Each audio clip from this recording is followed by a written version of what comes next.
Hello and welcome to Good Morning RPG. My name is Leia and this is Matt. I think he's No, I'm over here because you're on the different setup now, right? Still trying to figure out which side I'm on. You're always on my overlay. You haven't changed, but on your side, I think you've flipped yourself, right? I think I've completely flipped. So I don't know. I don't know what's going on. Oh my I just God. work here. I just work here. I was going on. I'm tired. No, stop that. I don't think my latest meds are doing anything because I have gone up 4 times in 4 days and I don't feel like anything's happened. Oof. So we'll see what Big happens oof. here. Oh, that's not. You still like going through like trial dosages? Well, Why did I say that word that way? Yeah, trial dosages. The first one I tried was working, but they wanted me to go on like the long-acting version as well. Ooh, big stretch. Ooh, big stretch. To do a big stretch. Yeah. So. Thank you. I was doing Dex, and then that was working at like 10 to 15, and then they put me on the Vyvanse to just try the other one. However, the Vyvanse has been doing nothing lately, but I think it's because I'm supposed to be on like 60, 70, and I'm trying at 50 today. Either that, or it's only because I took them like half an hour ago that I'm yet to see an effect today. Also, hey Dio, how you doing? They probably need a second to kick in.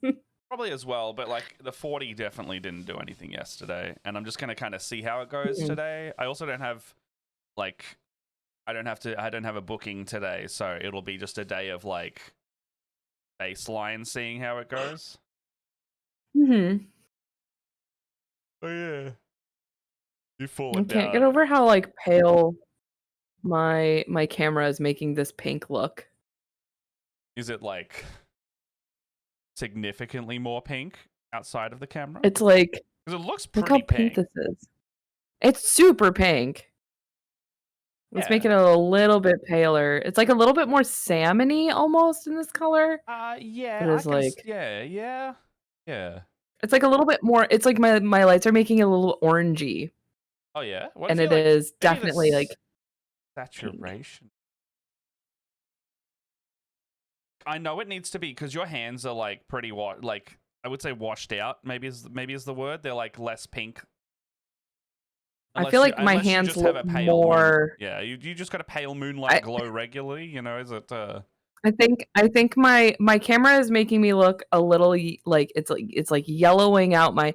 I have very like pinky skin. Yeah. So I think it's like yellowing me out a little bit. Yeah, I'm like something about. I mean, that's your Instalink, right? I'm sure there's like a saturation setting in here somewhere. Yes. Yeah, it's contrast and saturation. I mean, my white balance one's set to auto, so I just kind of let it do whatever. I won't worry about it because I don't have to turn off the thing and mess around with it. Yeah. Wait, can you do it? I think, don't you have to like do? I don't know. Who knows? I'm not gonna mess with it right now. Anyway, how are you going? Thank you for the big stretch. Yeah, that made me feel good. It was a good. Is that music working? It is. Oh, it's been a morning. It's been a week. Do you want to know a crazy story I had last night? And I didn't expect it to happen at all. Okay. I played D&D with B. Dave Walters. Like, I was like, I'm just kind of here. I'm just hanging out. My D20 invited me to like a cybersecurity talk thing, and I was like, I'm gonna go hang out with my friends. And like, I knew B. Dave Walters was like doing the talk for it. I was like, this would be kind of cool. Like, he's from America. We won't see him almost ever, so this will be fun. But then as part of it, there was like a description in there being like, oh, join us for a night of D&D, and you know, he's basically relating, and he was very, very well able to translate the talk into how it relates to D&D, and like telling us these really cool stories of like you know, much like D&D, you got to be really good with improvising and ready for outcomes and stuff like that. And so the work people were like, oh yes, I very much understand. Me sitting there just being like, I'm here to hang out with Promethean and D20 and LEB. Like, and then they go, are you playing in the D&D game? And I go, what, like, is there actually a D&D game happening? And they're like, yeah, if you get, like, it's supposed to be like invite, but we might be able to get you in there as well. And I went, only if it's like allowed. Like, I don't want to, if it, you know, if I'm intruding or I'm like, you know, if I'm not supposed to, I don't have to. Like, I you know, I've talked to Dave, I've talked to you guys and hung out for like a couple hours. That would have been enough. That's fine. And then, yeah, no, like D20 comes over and he's just like, wait around for a bit. And I go, oh, okay. And then next thing I know, I'm sitting down with like 7 other people with like LEB and Promethean and them, and we play like a 4-hour game of D&D.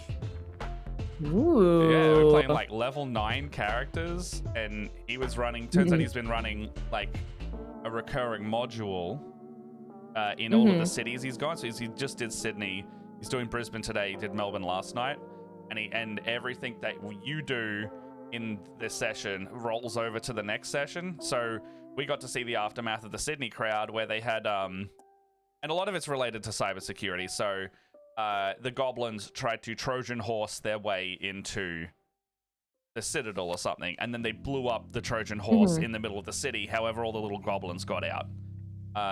We chose to fight the goblin horde head on, so we just had like a pretty decently large combat, and we ignored the mind flayer about to take control of the king. So they're going to have to deal with the king being a mind flayer now. Oh, goodness. Yeah. It was fun. It was really fun. I played my little kobold blade singer fish, and I polymorphed into a T-Rex because I realized you can blade dance while you're polymorphed.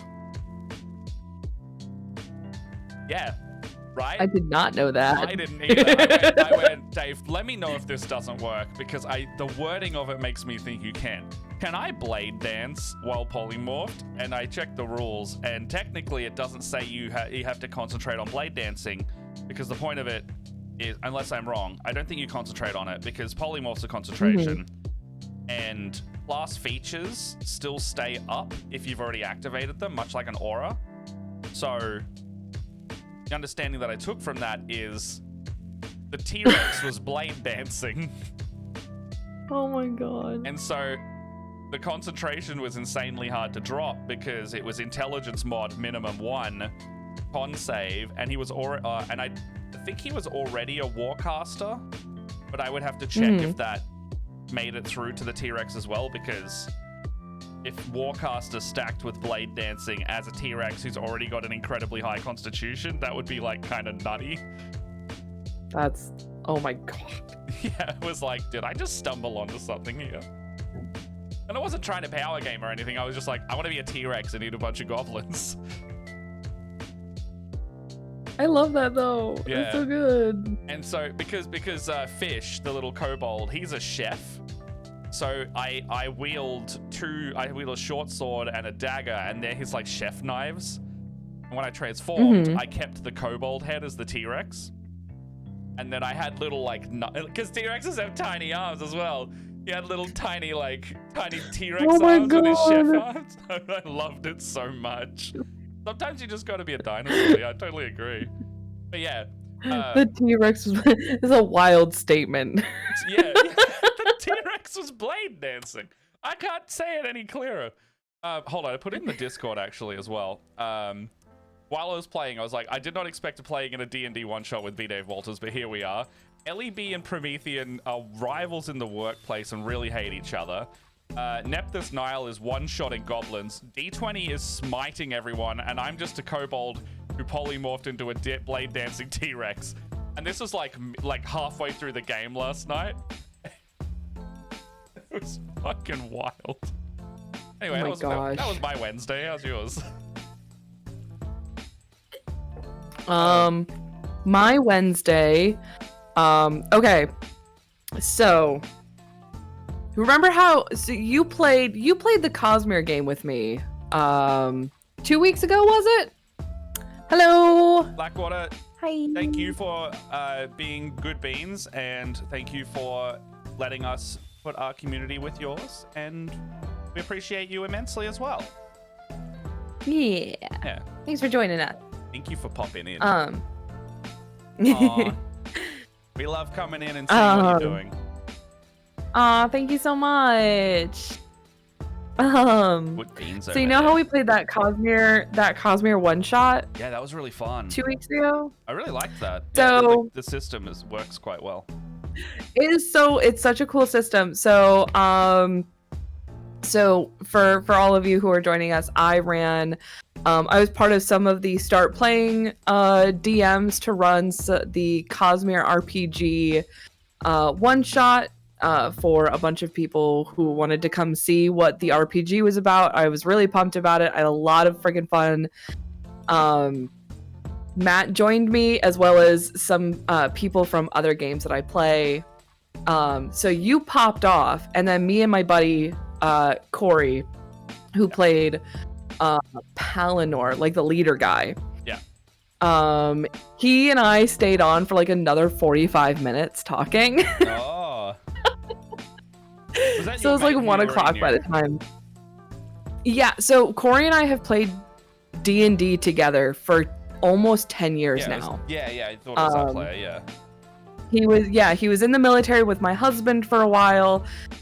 We started to play D&D, and I haven't been able to get rid of him since. I mean, that's kind of how it goes. I've been playing with a lot of my boys for... I mean, he moved 2 time zones away and was dedicated to continue to play with us. Amazing. So he is such a good bean, and he has read those books. You know what? We were talking about it. To throw the compliment back at you, though, you must be pretty good beans for him to want to play with you for almost 10 years. Well, I mean, it's not just me. What are y'all crafting? Ooh, so... Yeah, let's talk about that for a second. So I have taken a deep dive and a hyper focus into Gunpla.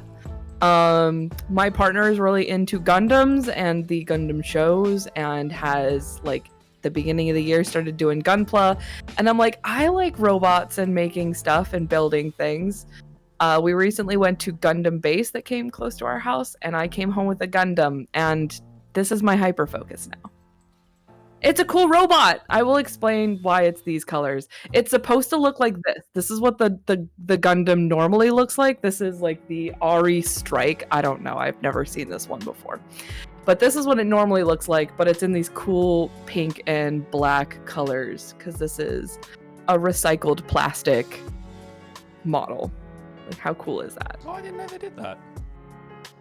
Mm-hmm. Is it just they like or is it like all of those? There's a couple of different models. So what they do in Japan is people who build Gunpla will drop off their unused like sprues, like this stuff. They have drop boxes where you like put your stuff in, and they take it back to the factories and like grind it up to make like, and then they recycle the plastic. But because they can't make these very specific colors, they make what's called Ecopla. It's these guys. So this guy's gonna be black and pink. And I get this like cool Ecopla, like these cool decals for the like Ecopla.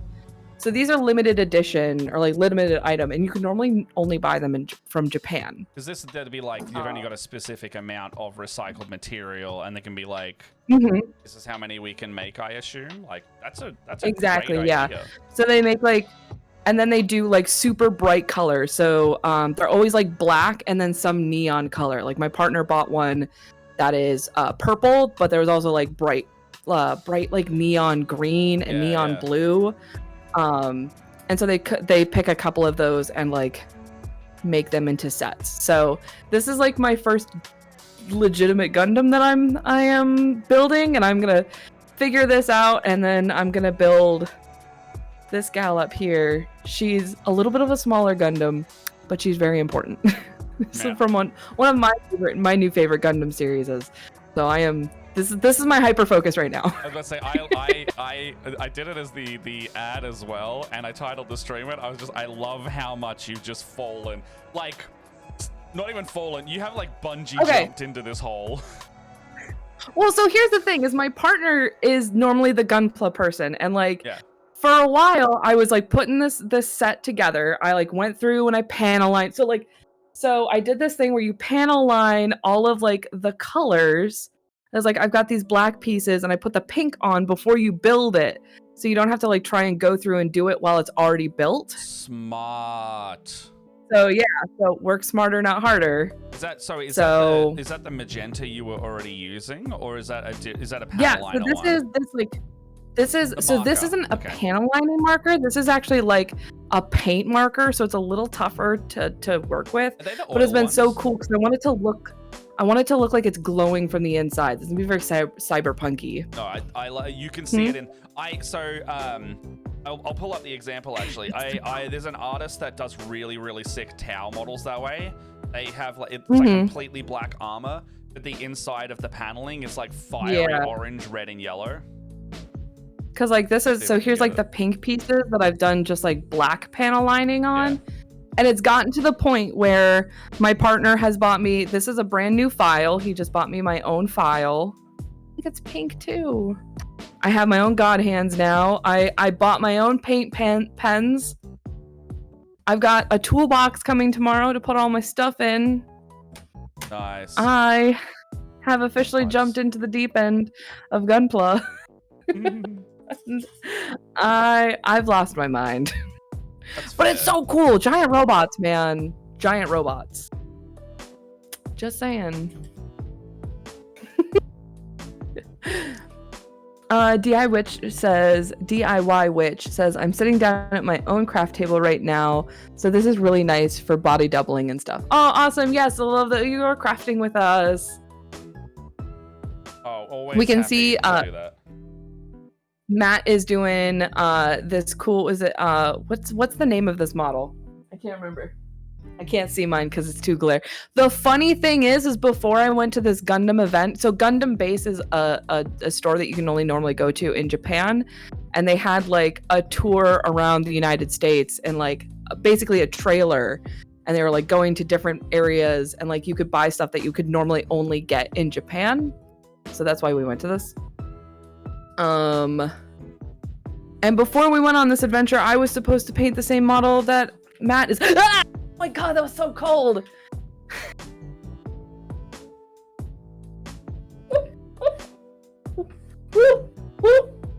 Hi, everybody. Got him? You got him?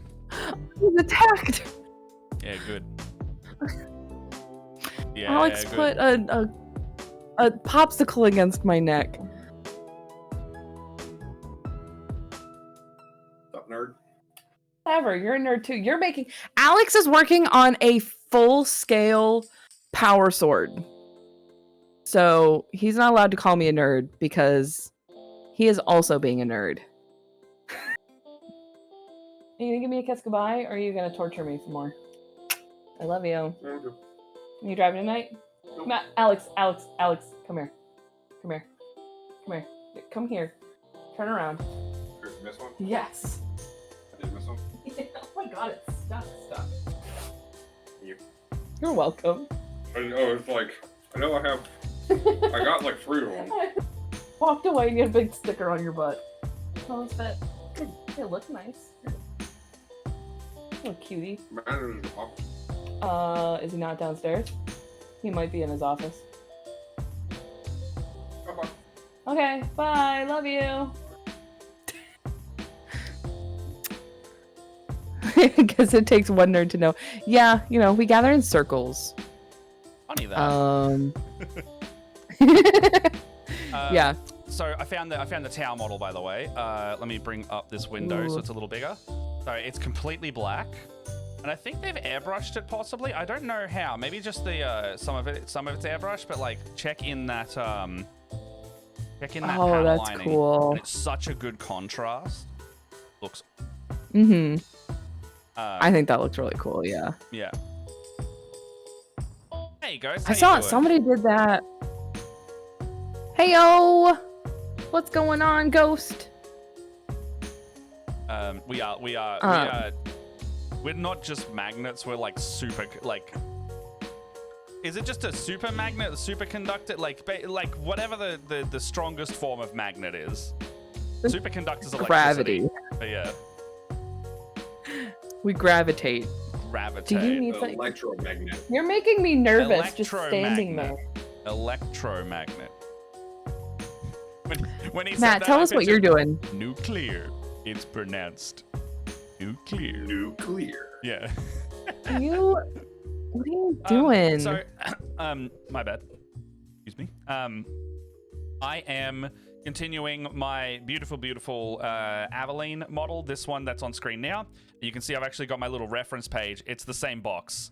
It's genuinely the same box. So I've got her down there as my little reference, and I've got it up so you can see it as well. I've got two main sources of pictures.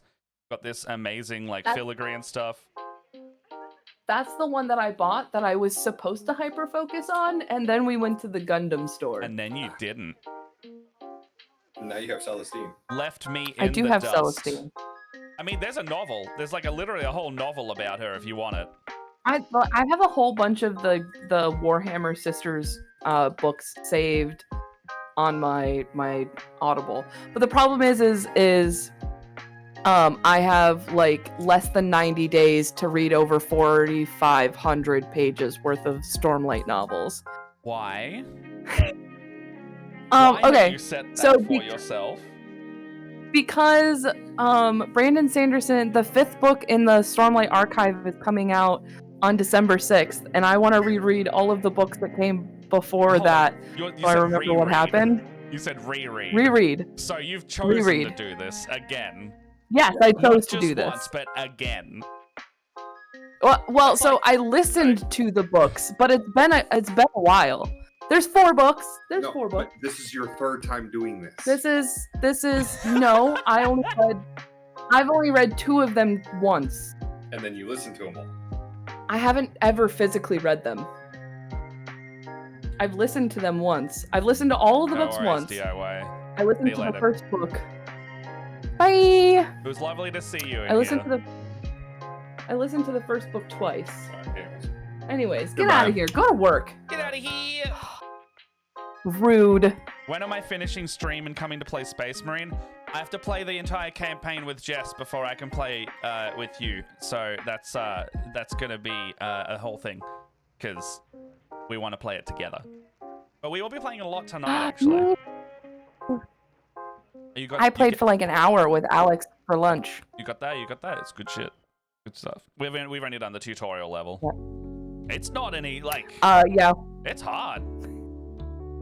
We just did the first official mission that you get after you turn into a regular Space Marine.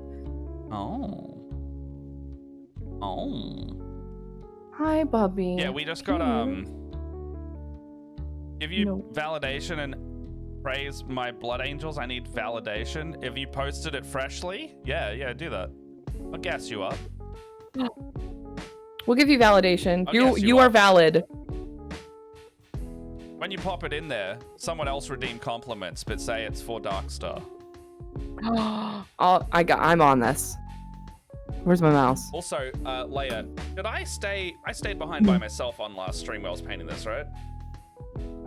Yes. I had to go because I wasn't feeling good. That's fair. Check out this motherfucking filigree.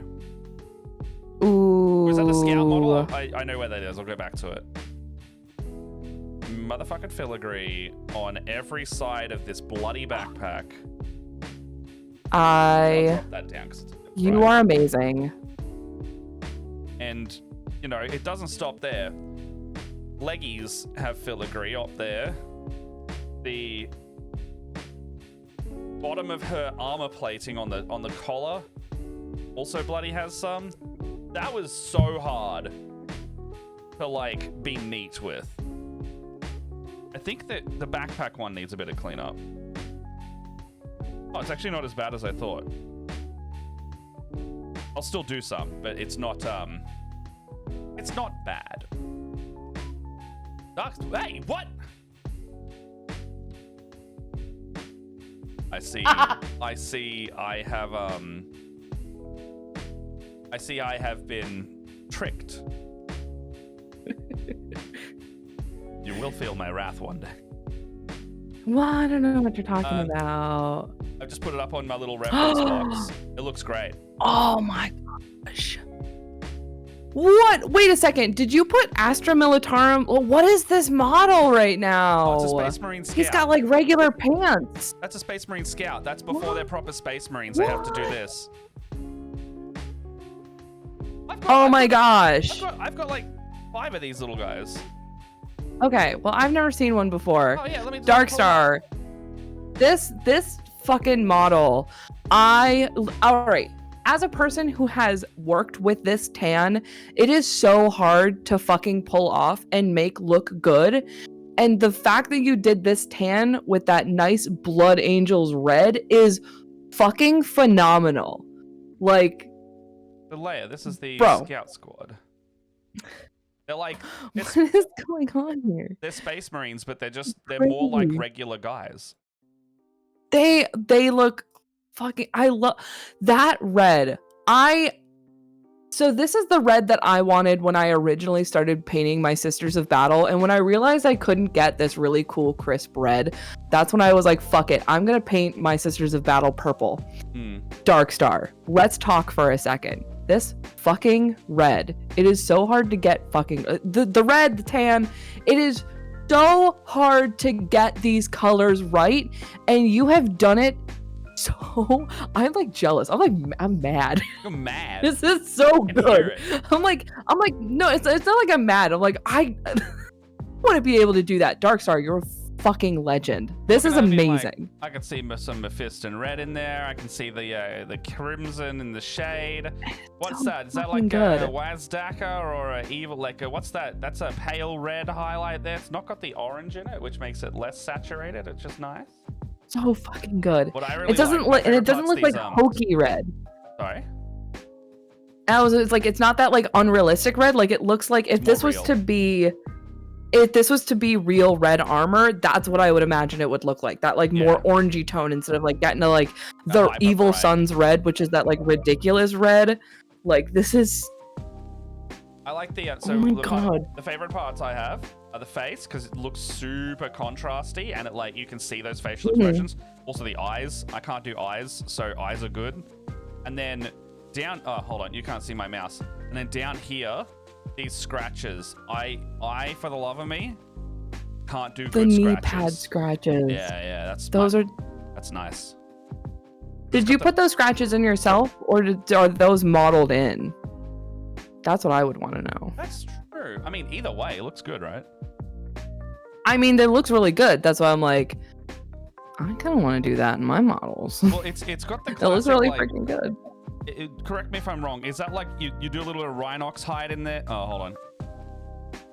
There was an ad break. I don't know how much you heard just then. Oops. Let you know if you can hear us. It's just fawn over it the whole time. It's fine. During the ads. Or no, it's literally just black and then highlighted. Okay, all right. Yeah, so like the black in there, and then it's got the same highlight as the. Does that mean you washed with black as well, or do you wash with the red? Oh yeah, that's a good question. Because it might have made sense to panel line wash the black if it's like an all over black wash. Because I can see there's pretty hard contrast between like the knee pads and the pants. I'm wondering if it's like more of an all over black wash or panel. I'm like looking at this thing. Black wash. And like I keep finding like cool details to look at. It's just so freaking. It's so crisp. So crisp. Yeah. All right. I'm gonna actually try paint something. While I'm at it. Hey Matt. Rhinox hide in black. What's up? From experience, I know that filigree is fucking hard. Fucking bullshit. Oh, wow, that is some hard. Yep. That is some hard filigree to accomplish. And it's working as a person who is a pro at working with sisters. I know that's a ball bust, and you're doing a magnificent job. We're doing the Emperor proud. Yeah. Doing the Emperor's work. It was hard. You gonna survive? Oh shit. I actually don't know how to continue Yeah. this lady. Sorry, as a side note. What do you mean? I She's don't know looking what so to do good. next. Problem is I don't know what to do next. Cause like, I mean, I know I need to clear up. I got some red on the black cloak, so I need to quickly do that. But other than that, I'm like, what do I do next? I'm thinking like the brass details maybe. Oh, I see what I've done there.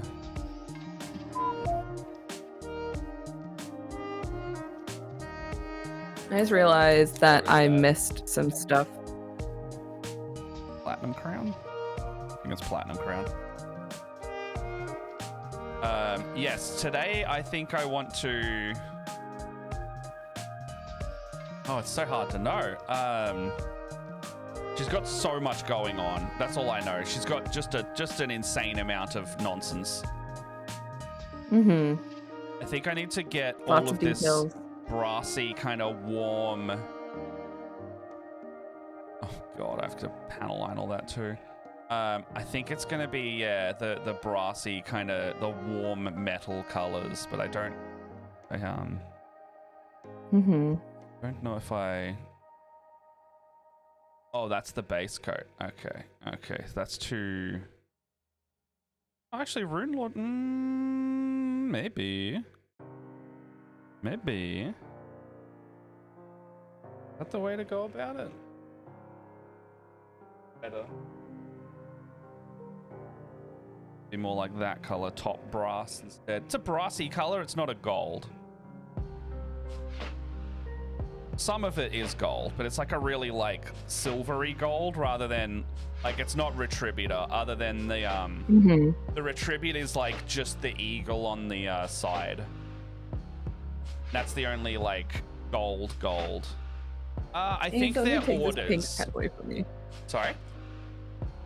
So I need somebody to take this pink pen away from me. Why? Are you good at using it?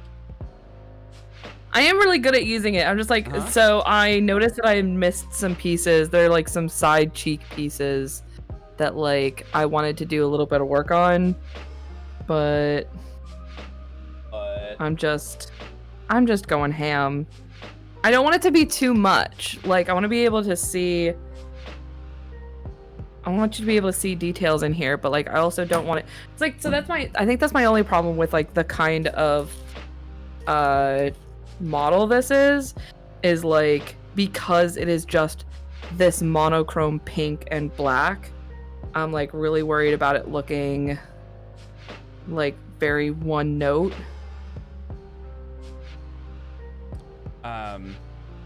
Yeah, no, I totally get that. Sorry, to answer your question, Darkstar, yeah, I just checked. Down here it does say Order of the Sacred Rose. So it's like primarily white armor, and then you got the gray cloaks, and then they have the red underneath of their cloaks, which has been pretty cool to paint so far. And there's also a freaking dragon on her shield, which, you know us, we like those dragons. Dragons. Also, I didn't realize until I started, she's got a dark skin tone, which when I was like planning out the color scheme for the model, I was like, I love everything about this, but I actually think a dark skin tone would actually really nicely contrast against the white armor.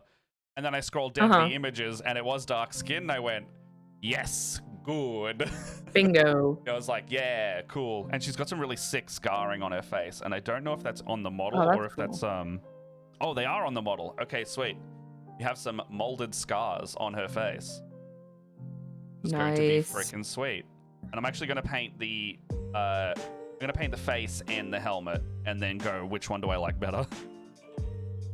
Oh, that's a good idea. Yeah. It's probably going to be the face, but I don't always love the hooded sister look on, like, because the Sacrosants and the Celestines, they all have hooded heads. You can't have them without. So part of me is like, do I want to have her in the helmet because the helmet's actually different as a Celestine? I was thinking the same thing myself. It's like when I paint it, like, what do I want to do? And I was going like, this is gonna be a display model. I'm thinking this would be like the one time I'd go like helmet. Yeah, well, I usually, for character models, I usually always go no helmet, but this is like one of the few situations where my other models don't have helmets. Yeah. Call it the need to have different models in special unique models for every model I make. Hey, Lacey Lich, how you doing? Oh, thank you so much. Hey. Yeah, we're doing some Gunpla. I'm painting a character mini.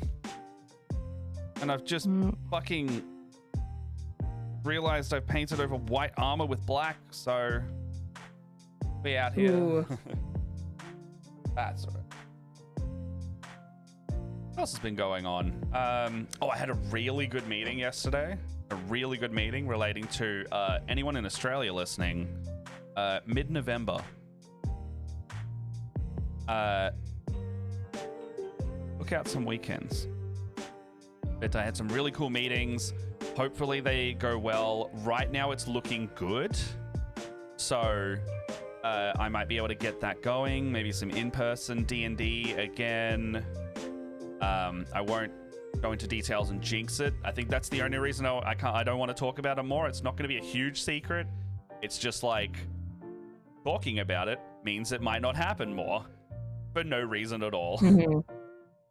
Yeah. So I'm going to wait till it's all green lit and then I'll probably start talking about it because I would like to advertise on it on the quick, like so people can like plan out if they want to come, the routes in which people start taking to get to said thing. But yes, I'm very, very... I'm on the side of like, we're gonna be good to go.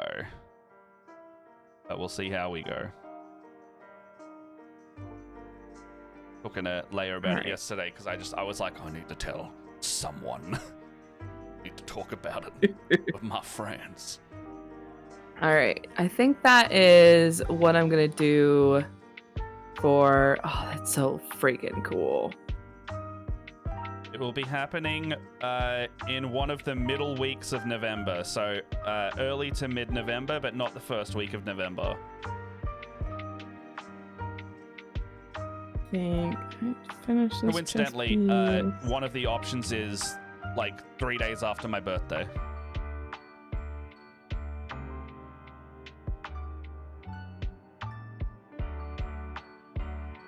Oh, bloody squared up.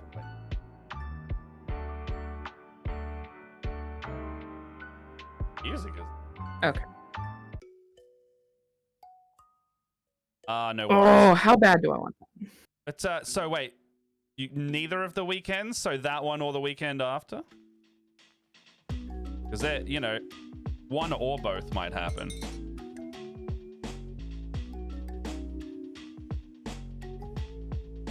Guaranteed one. All right, fuck it. But in what capacity is what we're doing.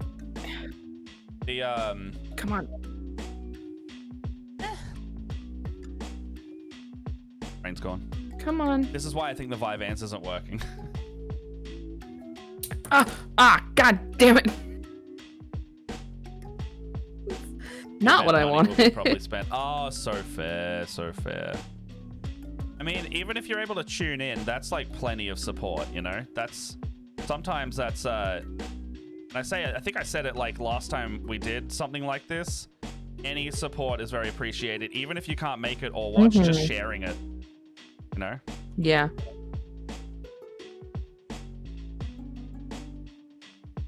Oh, jeez. So stressful. There we go. Much better.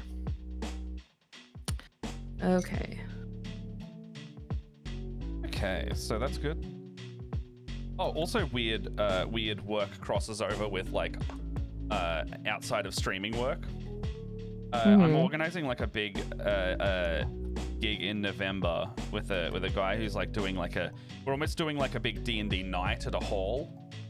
And we were going back and forth yesterday in the emails, and he's like, I want to say, I tuned into your first episode of Dragon Break, and it was really good, and I loved your character. It reminded me of this character from 40K.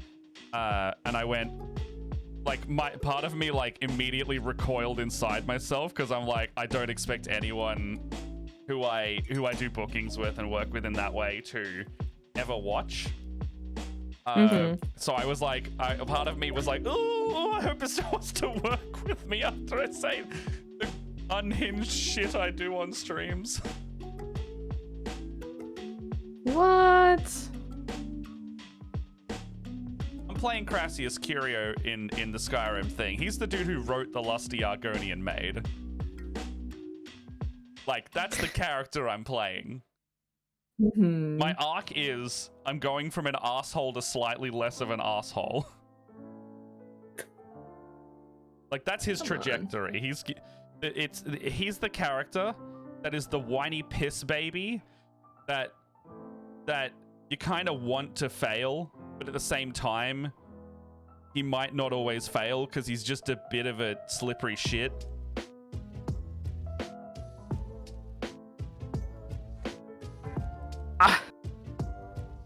Fuck. You know, really emphasizing the parts of my own personality that is the cheeky shithead. They're kind of amping it quite a lot. Matt's a cheeky shithead? No, I know what you're talking about, but I do it in like an endearing way. He does it in a I want to see you be hurt way. Oh, come on. There we go. The clip I edited the other day was him.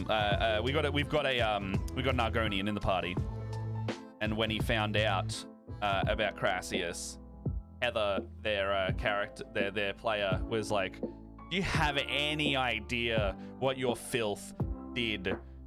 My village cannot go a day without being referenced that book. Your disgusting filth." And he was simply like, "Oh, you've heard of my work." Like, took it in stride.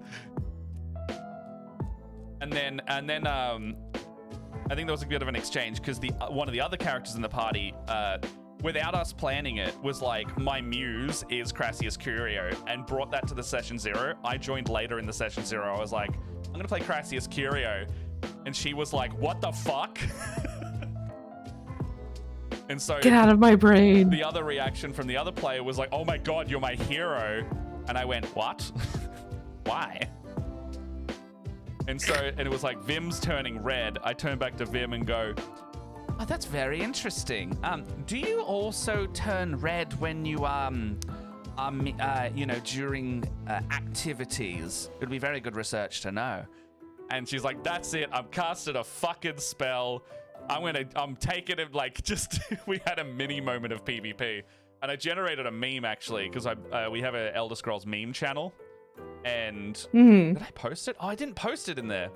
I'll post it in there now if you want to see. But we take community submissions for the stream now to put in, like, the Skyrim loading screens I created. And so... Oh, yeah. One of my favorite memes that's come out of it...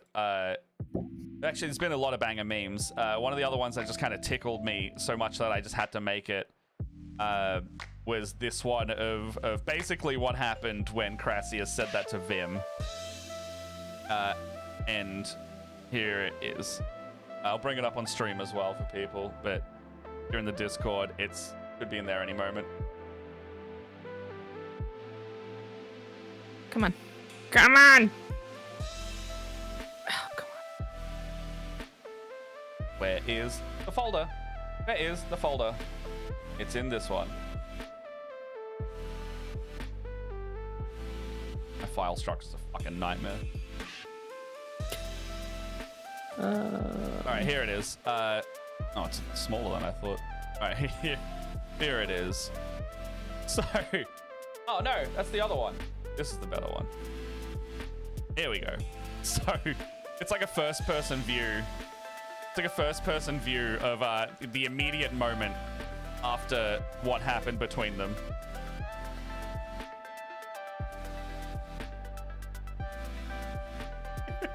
Just cratered by the spellcast.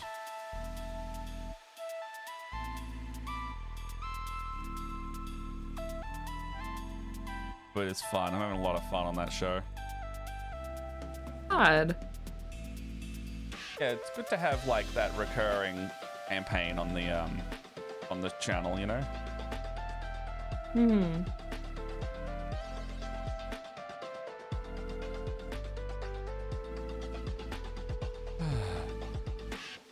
What are you implying there? Exactly what it sounds like, because he wrote The Lusty Argonian Maid, which is a smut novel about Argonians, with a self-insert of himself in that book, and it's not subtle. And so, when Vim's like, I'm going red, he basically just says, do you also turn red when you, And it was funny, because they cut me off with great timing, and then just tried to flatten him. It's exactly what it sounds like he's implying, in short.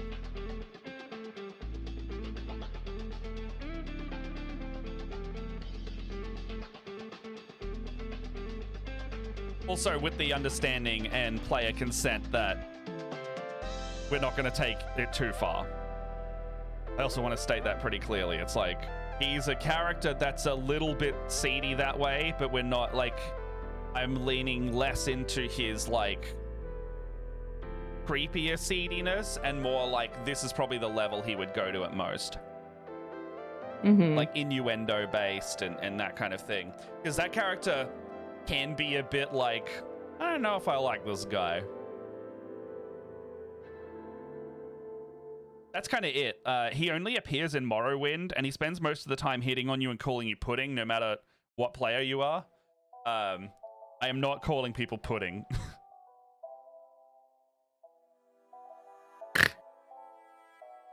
I'm not calling people pudding or campaign. I'm just not going to do it. I don't feel comfortable doing it. I don't know if the other players are probably fine with it. I just don't want to, like, I just don't want to. Just don't want to. I just don't want to. I just don't want to myself. I just don't want to myself. Ooh, excuse me. I don't want any of the role playing to get weird.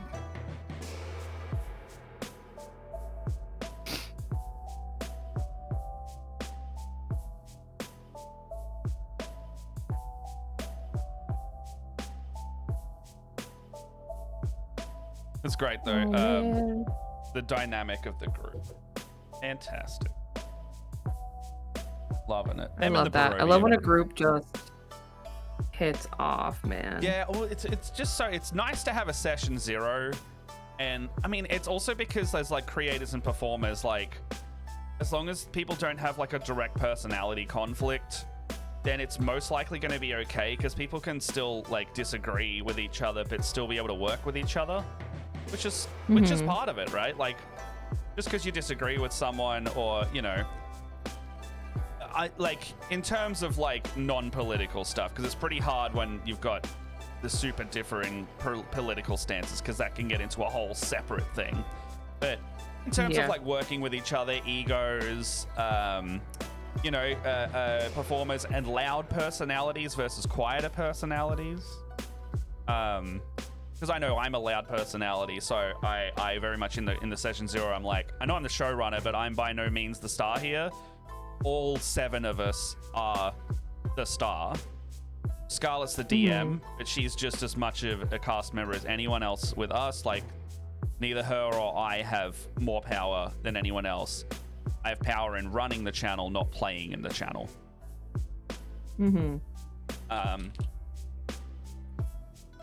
And so, basically, very clearly from the start, I was like, if there is anything that is like across a line that we need to talk about, DM myself or Scarlett. If it's one of us causing it, we want the table to be able to be approached. We want you to go, hey, this is a problem, even if it's like one of us causing it. Because, you know, if I'm causing a problem on my channel, I want to keep working with people.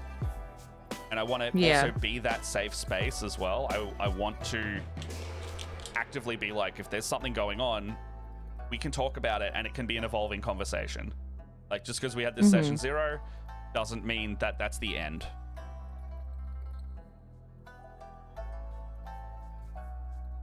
Oh, that is a good color there. All right, that might be the one. Oh, that's quite a lot of the... But yeah, you know, like with any of it, it's like we're doing it for fun, but there's also the work element of it. Yeah. It's like, you know, we can joke around all we want, but when you're outside the direct group of friends, you gotta set that a bit more up. Mm-hmm.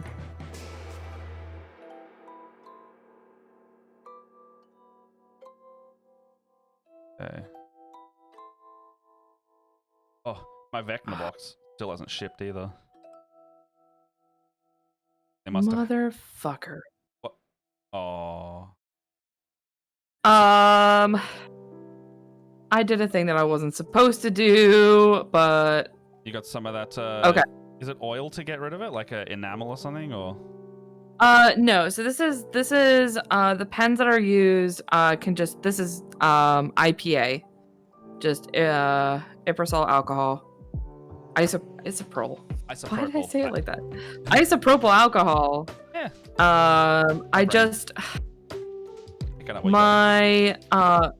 my partner told me that I'm not supposed to put the alcohol on in a certain way, or else you get cracks in the plastic. Does it erode the plastic itself?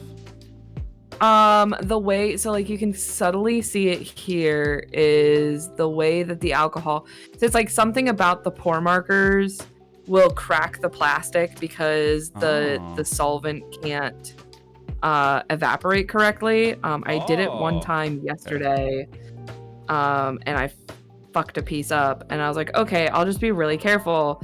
And apparently I wasn't careful enough because now I have another crack in this model. Now, granted, right?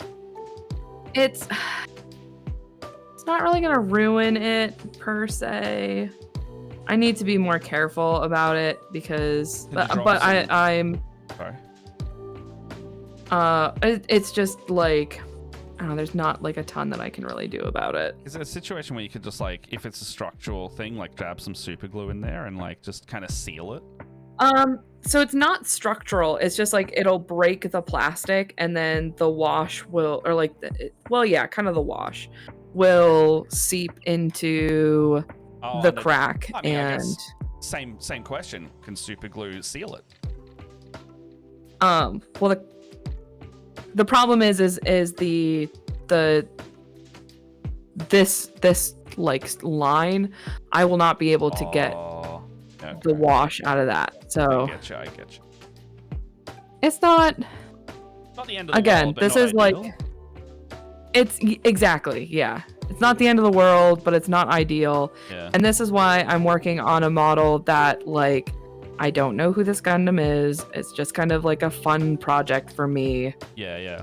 Reminds me of you know, when you like are cleaning up like flashing and sprue, and you nick it off a little bit deeper than intended. You kind of got like a weird flat line going. Yeah, I do those on my shoulder pads all the goddamn time. I think I did it on her. On one of her legs.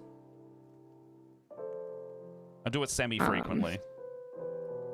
I will probably, like, I'm trying to get better about that kind of stuff. Just cause, like, especially with Gunpla, I feel like it's a little easier because, like, I've been using the God hands. Excuse me. So, I've been trying to be better about, like, oh, how good are nice nippers, by the way. Oh, so good. Because like when I started using, because I got some SMS ones and they're like single bladed, and Jess has got the dual bladed ones. Because I was like, I know what the dual feel like. What's the single feel like? And they are. I'm explicitly not cutting a lot of sprue with them because I want them to stay nice for as long as possible.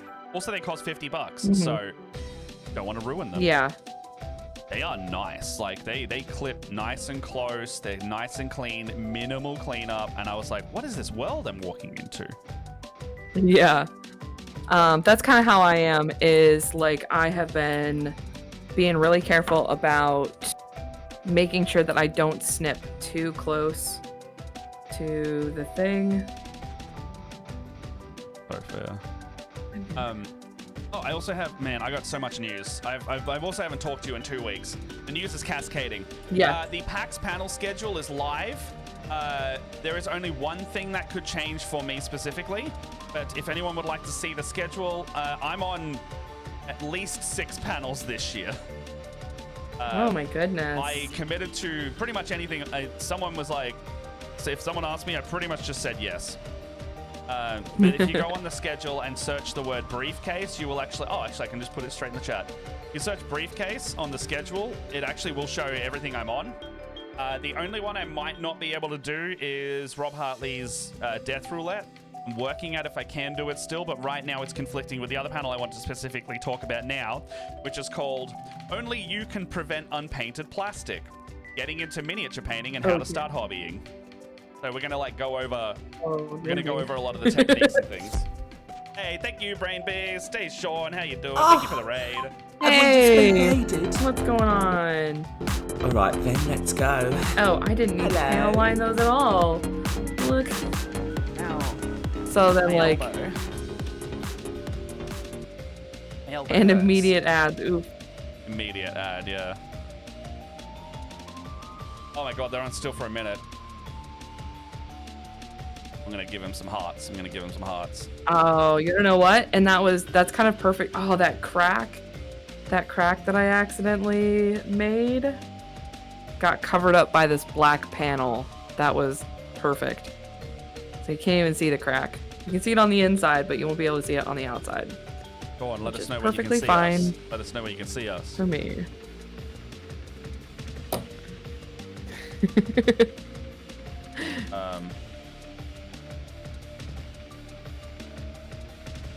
There you go. Oh boy. Let us know when you can see us. You got 15 seconds left. Oh, really? Yeah.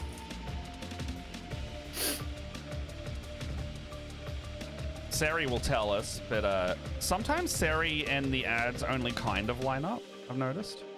Did I get... Oh, see? Another freaking crack. Girl! Alright, morning. Thank you for the raid. Hope you're well. Thank you for bringing your good beans to ours. Oh, Dead Like Me Dead. Richard and I think, according to that ad. Did you get the weird peanut butter feet one? Because I'm so sick of seeing that. Have you seen that one? I'm sorry. It's a Reese's ad. It's fucking weird, dude. It's like Sean's saying, oh no, panel liner crack in your kit. We actually were just talking about that. I think it did, right? Yep. I got a little panel. I'm learning. I know. I got a whole talking to last night about panel lining and cracking my kit. No, yeah. So the Reese's Pieces ad, it's just like this weird ASMR thing. It's got like a shoe, and they're just pouring liquid peanut butter into it, and it's kind of weird, kind of creepy. And I'm like, I remember this ad, but I don't like that I do. And I don't want to show you the ad because then I'm just showing an ad on a stream, and that's dumb. But like, no thanks. But just like, we'll pass. You know, like why? Like I'll forget about it one day. It's just like it doesn't make me want to eat the Reese's cups. I also don't really like them generally, but anyway, PAX panels. If you want to check out my PAX panels, did I put that in the chat? I did. I'll put it in now because there was just a whole lot of nonsense going on. I've got like 6 panels, potentially 7 this year, at least 2 a day. So the very first panel of PAX could be us. I need to double check that, but it's 10:30 a.m. on Friday, and it's called D&D, but donations make it spicier. I got nothing else to tell you other than exactly what it's on the tin. D&D, but charity donations make it spicier. That's it. Yeah, that was me. Me and Domino Jack, Domino was like, we should do a mini painting panel. And I kind of hopped on board and helped to get it running. So we got myself, Galaxy Oz, Domino Jack, Dave McLennan from Tabletop Time, if you know that YouTube channel. And shit, who else? 8-Bit Elliot is not painting with us. He is hosting as our like curious, wondering, like skirting the edges host, being like basically our audience perspective of how do I, as someone literally new to this hobby, get into this sort of thing. And I think Elliot's going to do a fantastic job because is for we've been sure. talking about. Yeah. But yeah, we're gonna go into like techniques. So I had a meeting with Domino the other day. Techniques. We're gonna show off some minis. We're gonna show off like what slap chops and things are. And then yeah, over the hour we're just gonna chill and talk about it. We're actually also gonna paint something live, or as much as we can of something live, while we're doing it to show off some of what we're talking about. So we should have like a live feed on the projector. This one isn't streamed, and I won't be recording any of my panels this year just because there's too much going on, and I cannot commit to those spoons. That's valid. Yeah, there's like if I was to film like 2 to 3 of these a day, I would have no packs, and because I would get people to help me film them, I would feel like I want to go film their panels too, which I know other friends have a lot of panels like this year. Like I know Sean is hosting, you're hosting the Fire it's an Ark and Forge game. It's the one that you run. It's First Speak. I thought it was Fire Speak, and I was like, I don't think I'm getting that wrong. It's the First Matt, Speak game. Did you? Yeah. Your reference window is in front of your painting camera. No, I know. I'm bringing it. I've got the PAX. Oh, it's PAX. Never mind. Yeah, okay. PAX panels. Sorry, I haven't looked up in a second. No, it's all right. It's all right. So we got D&D donations to make it spicier. I'm immediately after that. I have to run to Ellen from Roll to Cast's panel, which is called the RPG Mix-Up, where we're going to play a game of. Well, we're not playing a D&D game because they specialize in not D&D. We're playing RPGs and rotating through the RPGs as we play the game. Okay. Yeah. So it's similar to one I do later on at PAX in the weekend, but they're doing it with the RPGs themselves, which I find a really fun idea. And that's all on Friday. So I'll be done by about 2 on Friday, 2:30. Rob's Death Roulette is the one I might have to drop out of. It's like 10:30 on Saturday, and if it overlaps with the mini painting one, I might have to see if I can do a little bit of one and then go to the other one. That's if it can't move. Or if the mini painting can't move, but I don't think it can at this stage. Then mini painting, that's 11 till 12. And then all the way at 8:30 p.m. that night, I'm going on with D&D Doctorates for their Kobold Caper. And I'm gonna play that same Blade Dancer, but I will only be like level 2, so I won't be able to do the same thing I was doing last night with B Dave. But Fish is one of my new favorite characters to play because he talks like this, and my name is Fish, and I want to cook all the things, but mostly out of monster parts. So he's dungeon meshy. He's a dungeon meshy kobold, like entirely the point of his build. I made him before dungeon meshy came out, or at least before I saw the anime come out. And then someone's like, did you just make a dungeon meshy character? I looked at them, I went, I guess I did. And now I will lean into it.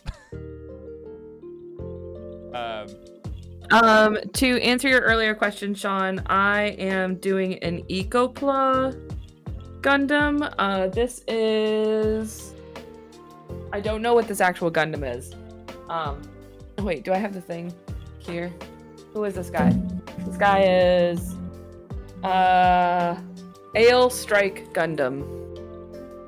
Ale Strike? From like Gundam Z. Gundam? It's like AAILE. I'm guessing. That's fair. This is I'm doing a master. What is this? I'm doing a master work, I think. Master grade. I'm doing a master grade. So this is a 1/100th. Because I went to Gundam base with my partner, and mistakes were made. I promise I'm nearly done. I'll get back into painting. 2 more on the Sunday. No, you're good. I just wanted to answer the question. No, you're good. That's why I was like, we should respond to Sean in the chat. So I'm just gonna waffle whenever there's the time. On Sunday, I don't start till 1 p.m. Well, I'll be around, depending on how late I stay up the night before, because I think I'm drinking that night. Darkstar, you should come to PAX. It is tabletop, it is RPG, it's video games, it is computer games, it is there's so much to PAX. Like, it is, the tabletop section is just as big as the video game section, and it's like board games. It is like come and paint minis. I know either Army Painter or D&D has a come and try, like paint and take, it's called, where you paint a mini in a little workshop, and then you get to take it home. And then they will also have all the stores nearby where you can go and buy like Citadel or hobby paints of some kind. I'm pretty sure someone will have Duncan Rhodes paints there, which are probably my favorite brand right now. I think someone bought some Turbo Dork when I was with them the other year, and a shitload of dice vendors. Oh my god. At Melvin Mines, so on Sunday at 1 p.m. I'm doing Cursed Trivia again with Paul, who I can't remember what he authors, but he's a well-established RPG author, and it's called Melvin Mindslapper's Cursed D&D Trivia 2nd Edition, Elminster Boogaloo. And last year it was just like we got on stage, he would ask us like increasingly weirder questions of true knowledge about D&D, and he would be like, which of these is true, which of these is false, what like I found out that year that methods are typically sent by wizards to each other who don't like each other as a message, and which element of method you send is what the message is. No worries, Sean. Thank you for the lurk. I hope your stream was good, and I hope you get some good food in you. Last panel I'm doing 3:30 till 5 p.m. One of the last panels of PAX itself. I think the only other thing will be like the closing ceremony straight after that. Doing Dungeon Masters and Dragons, like my bread and butter. It's like one of the longest running panels I have. The only time I haven't done it is last year, since I've been doing panels. And I actually hosted it on our charity event this year. It's a game of D&D where the Dungeon Master rotates during the game. Pretty simple concept, always fun, always chaotic. And I've got some of the people that some new faces, some old faces. And if you watch the charity event, two of the faces that were on that, one or two of the faces that were on that will be on this one. Always fun. For example, Erin from Let's Roll for Dragons is on this one. And she is a wholesome, chaotic little bean. So many good friends. And that's all that's the panels I'm doing. It's over 3 days, Friday to Sunday.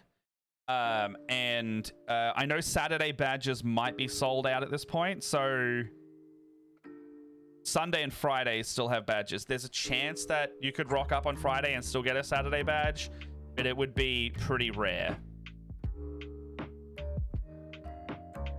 There's occasionally times where tickets get put back into the mix, but it's directly aimed at us and all our hobbies. Yes, like the other fun thing is Mind Games vendors there, and every time I've gone there for the last couple of years, they will either have a really good sale on the Sunday or the Saturday, and then they will also go, hey, here's a coupon, 20% off most of our store if you go to our Swanston Street store in the city. So it's like, just because PAX is over doesn't mean you don't get dealies. So I've been to Mind Games the last 2 or 3 PAXs to do more shopping after the con has ended. Because I just take a bunch of money and go, what do I want to spend it on?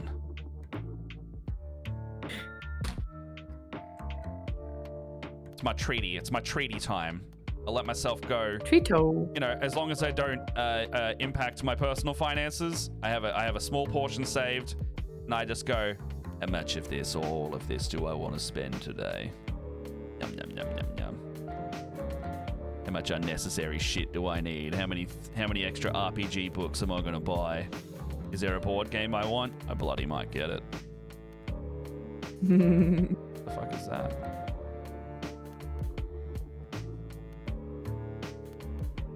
The answer is all of it. Yeah, no, you're right. It is. It is that answer. But should it be what I do? Yeah, that's the question to ask. But I'm allowed to treat myself. A little treaty for me. I've done a lot of good work this year. I'm continuing to do good work after PAX. And I'm not burnt out. Because I was burnt out and depressed for a good portion of the first part of the year. And even though I'm doing quite a lot right now, I'm feeling quite good. Making choices. Yeah, we like when our friends feel good. Yeah. The diagnosis has helped so much.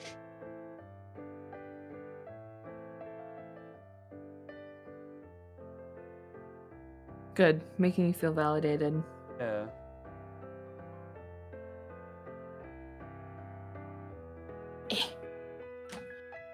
Oh, this arm looks so freaking cool.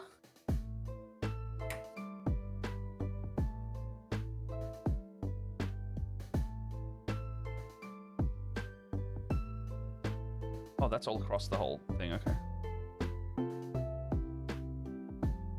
Vibing the music today.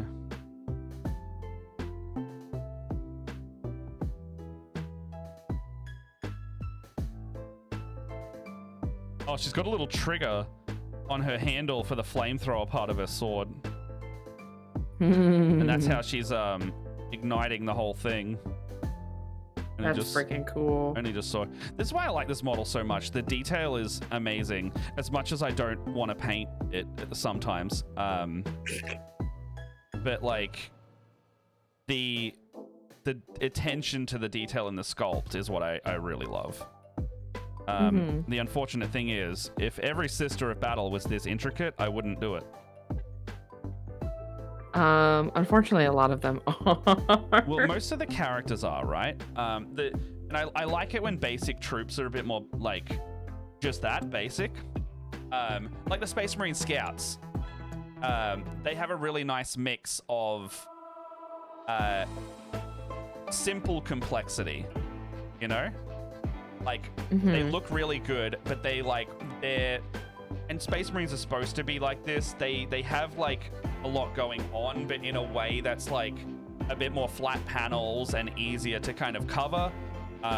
Whereas a faction like AdMech is my personal hell, because everything is, like, little spindly antennas and bits, and break them off, and... It's just a different paint job that I just don't enjoy anywhere near as much, you know? Yeah. It's not to say I don't like complex things, but I think that's what works in favor with Tau for me as well. They've got, like, battle suits are just battle suits, right? It's like your Gundams. Big, blocky, angular colors. A lot harder to highlight, mind you. Like, it's a lot harder to make those look crisp and nice. But... I think blocking out colors are nice and easy for them. Whereas blocking out colors on this lady is slow and meticulous. Only because if you do it right, it'll be most of the paint job itself.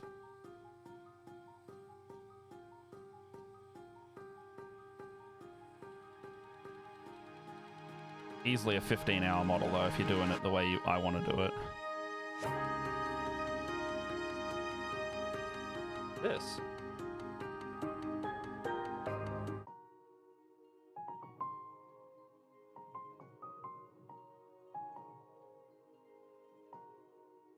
Here we go. Oh, man, that looks so freaking cool. Oh, I missed a spot. Love that for me. Nothing on her back there. Matt, I've been trying to convince my girlfriend for years to let me run a small 1 to 2 shot D&D game to show what it's like. She gets it kinda. She's not super imaginative and doesn't go for the usual theme, but she loves Harry Potter. Get it to you run first? Hey, if you want, yeah, absolutely. I'm always up for it. I would also implore to look at what Leia's doing as well, because you have open bookings right at the moment, right, Leia? I do, yeah. Especially since I have 1 less game a week. Yeah. I also have... I think we watched it last time. I don't know if you were there, Leia. Maybe it was when I was reading the PHB, the new one. And I found an amazing... Saw an amazing video of Deborah Ann Wall, basically... Who's the Punisher actor? Oh, I know who you're talking about, where she's like explaining to him how D&D, D&D works. Oh my god, I love that video. It's that one was of such the a best videos. good...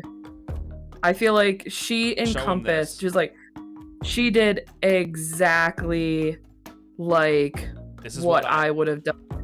I'm changing how I talk about D&D to like parents and stuff to this. Like I explain D&D in a great way. It's like acting in dice rolls, but not everyone wants to act.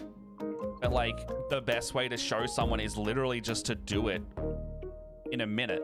Yeah. And that's the video there from memory. Let me just double check it. Well, since I like, for example, I did something kind of similar where like Alex's dad used to ask me a ton of questions about Dungeons and Dragons.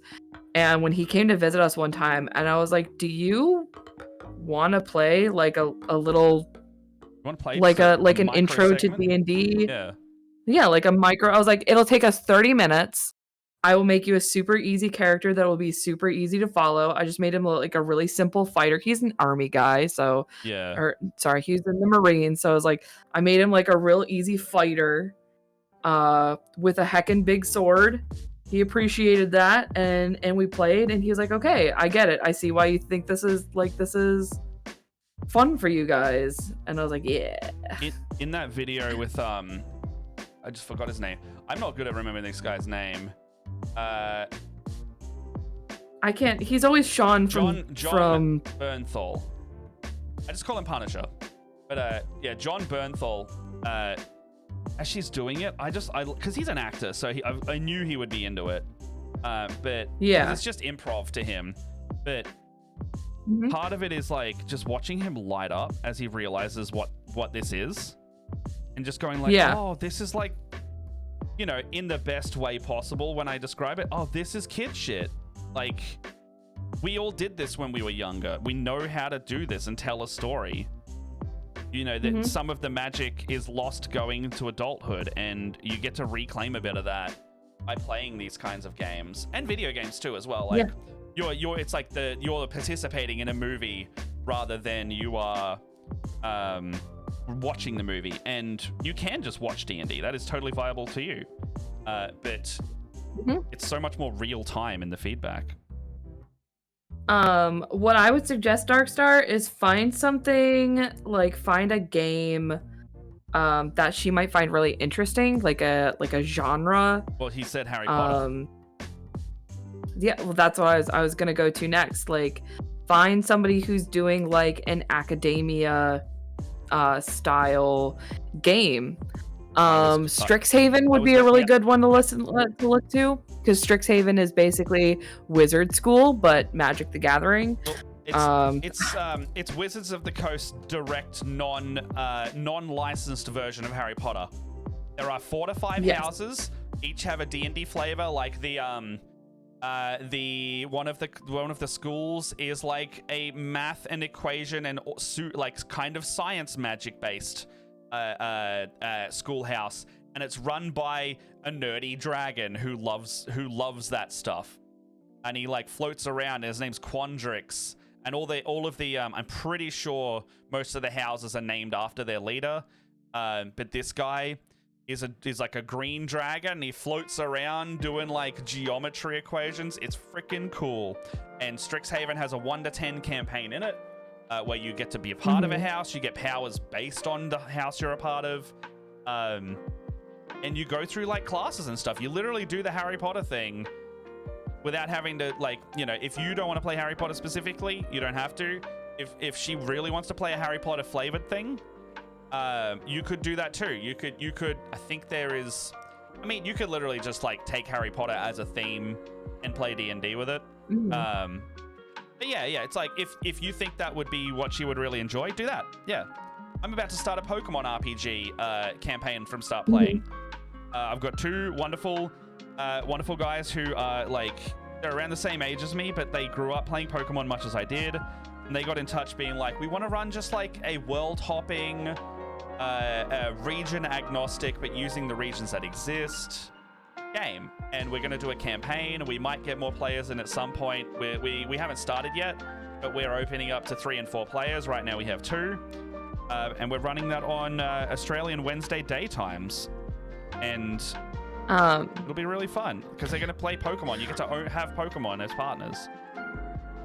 I would definitely, if you're interested in looking for stuff like that, like we said, start playing. We both use start playing as like a way to advertise our games. There are so many different kinds of games start playing offers. Yeah. So I would take a look at that.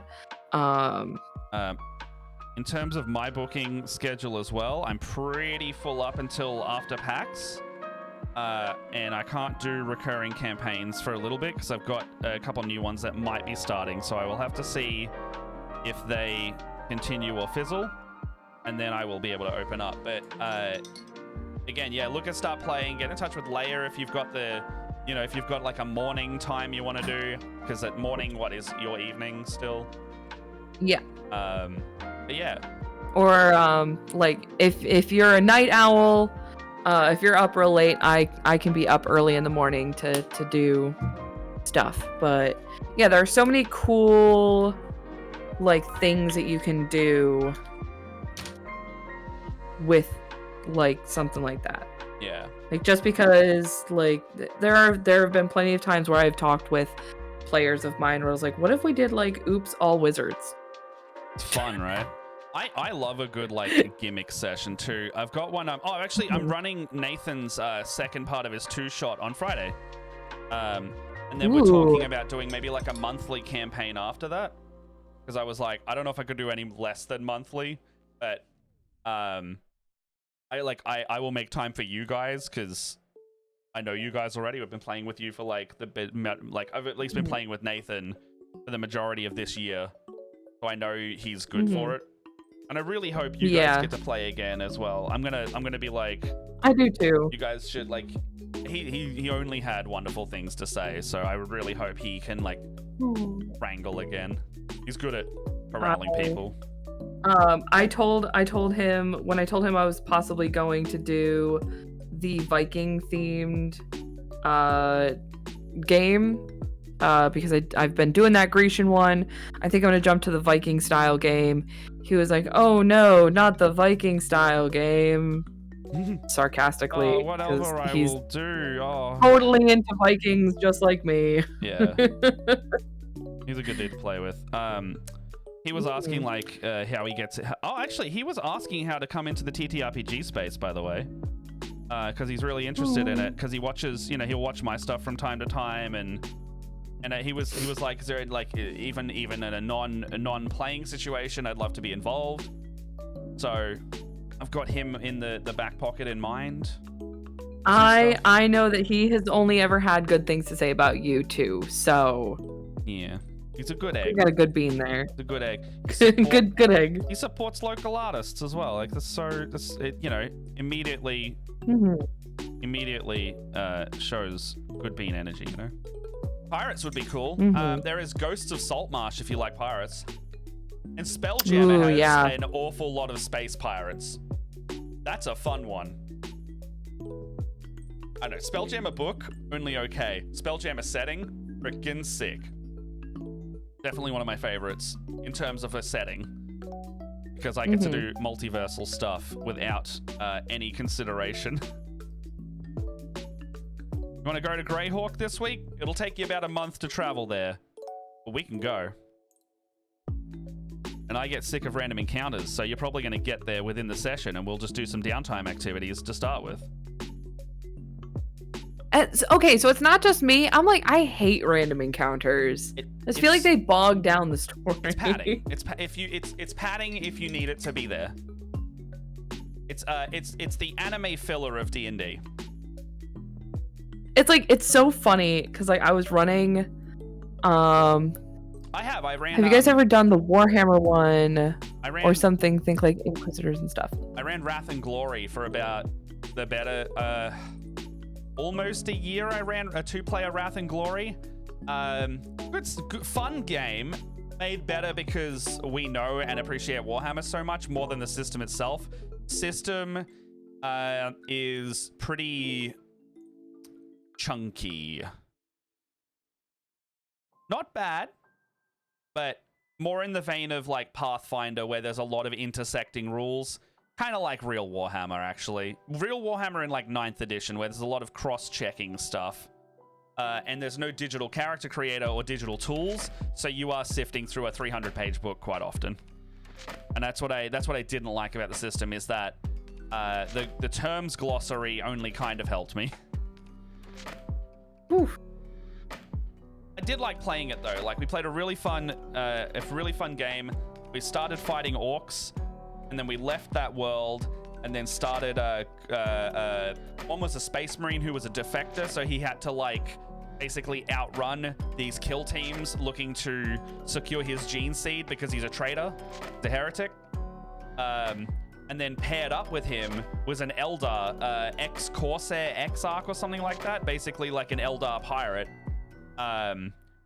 And they worked together. Like, we had to find a reason why a space marine and an Eldari would pair up. And the Eldari was like this guy, and he had like scorpion mandibles on as his helmet, so he had like the melter gun built into his face. Very good at stealthing, so he would crit almost every time he did something. And then I gave them weapons that were way too powerful, and they just nuked everything. And I went, how do I threaten you two? Because they were too strong. All right. So I've done a bunch of panel lining. It looks really good. Holy crap.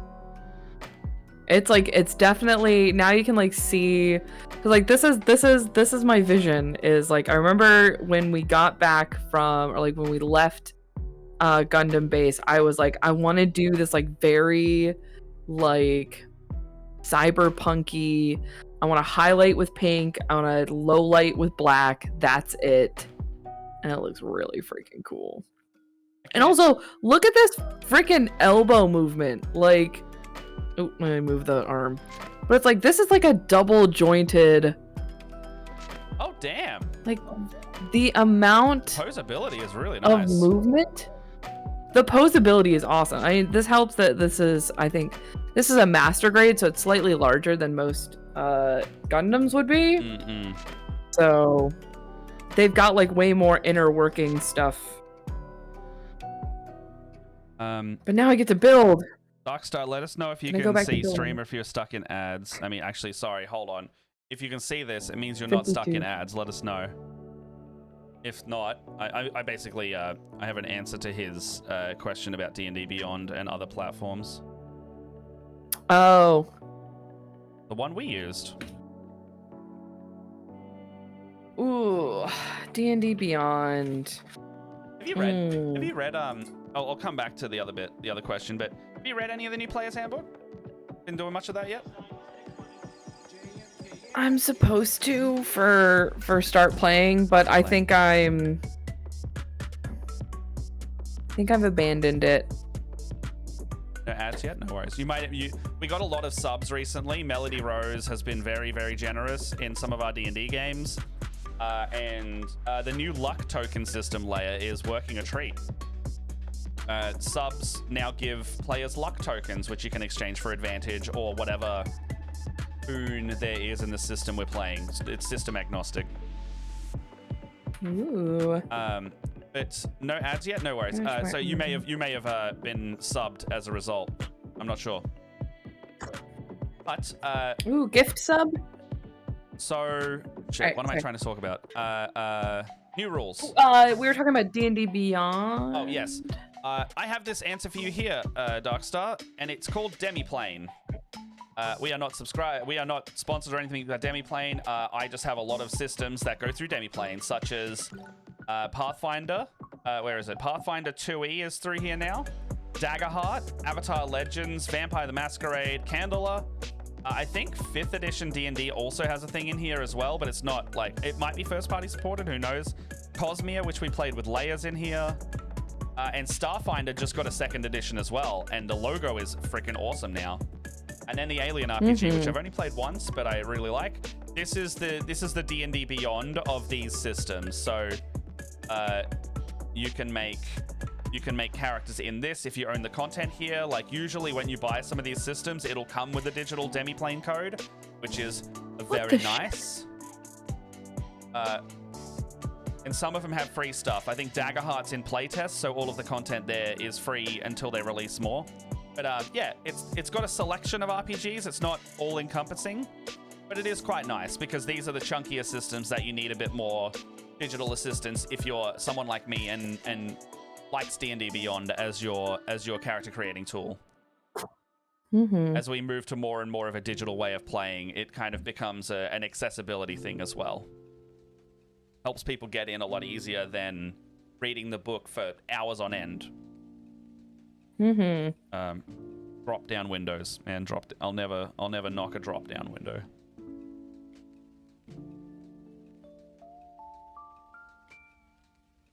On the head. On the head. Let go.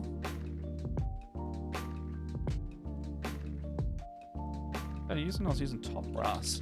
But yeah, good systems. Is there any system you have a specific interest in that you would like to get ahead on? I've got some recommendations for rules light ones, if you would ever like those.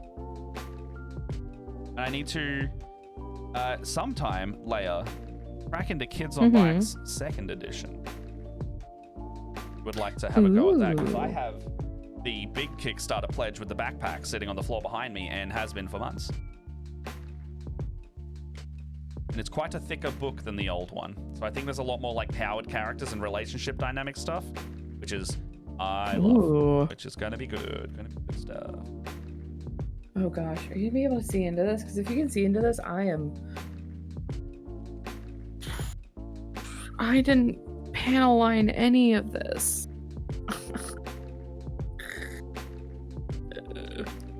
Is panel lining the boon of a Gundam? Is that what we're hearing? Is this the edge highlighting of Gundams? So, all right. So panel lining is this stuff. It is highlighting. Now, granted, I'm doing this a little oddly because I'm doing this like weird pink that is like all over this place. I think the back shows it off the best. The back does, yeah. It's really like in that body vent area. That's real clean. The back and this where's the shield? Here it is. Look at this. This is the inside of the fucking shield. Whoa, that's nice.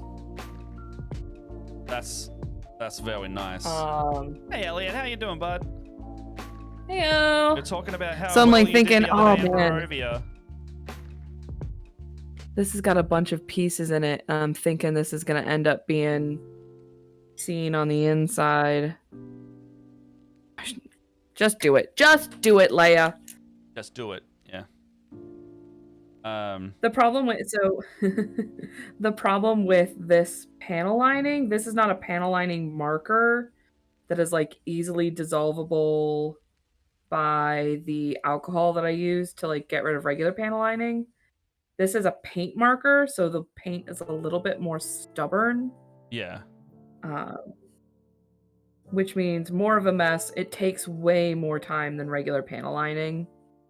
But it looks so cool. It looks really good, and I think you should feel proud of the effort you've put in so far. Thanks. I'm like hoping once I go through, because I showed you that that contrast paint that I got that is like a much more magenta-y color. Once I get this all together, I want to go through with that pink and like highlight a bunch of stuff, like because this is a much paler, you can tell this is a much paler pink than the model actually is. So I want to go through and like do some hot sections where it like makes it look like in the a little bit more of a bright. Are you doing like a reverse highlight where the edges and corners are dark, like more pink, or like are you doing like more of the long streaks where it's a bit darker, and then the edges are like where this Gundam marker, which is slightly brighter, less saturated, is the highlight naturally? I'm gonna be honest.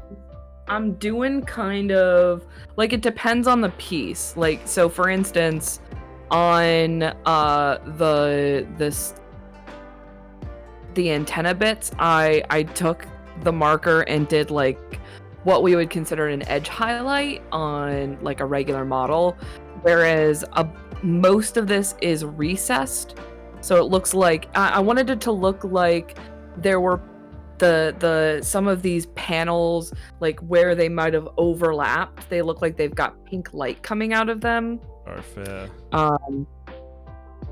So I think I want to do this joint there. That is gonna be Can you pull off the arms and do it, get it in there? I'm not gonna pull off the arms. I'm just gonna do it right here. Such a mood, Elliot. I also hate starting editing. I'm very burnt out on editing generally though. Like even when I'm on my meds, I'm like, I still don't enjoy this anymore. Wish I had money to pay an editor a bit more. Like I can afford, like the channel can afford like a little bit of editing, but you know, we still haven't put out chapter 5 because it's a slow process, only getting so much done a week. But that shows it's coming out when it's done. The cast are like, as long as some of it's getting done on a regular basis, that's where we're at. Some of the clips came out of Barovia stream were good. Oh, is there clipped stuff? I haven't been able to go through it yet, but I have downloaded it. So if there's time codes, I can isolate some.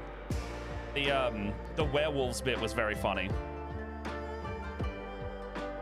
For context, Leia, Elliot's got to play a character that could be one of my new favorites. He's playing. Ooh. He's playing. Now, correct me if I'm wrong. He's playing Monsieur Montgomery Mosh Montcroix. He is a tiefling. He's playing a tiefling bard. He's playing a tiefling bard who speaks with a French accent, but he doesn't actually know French. Sorry, I don't want to like spoil this. Actually, ignore half of what I'm saying.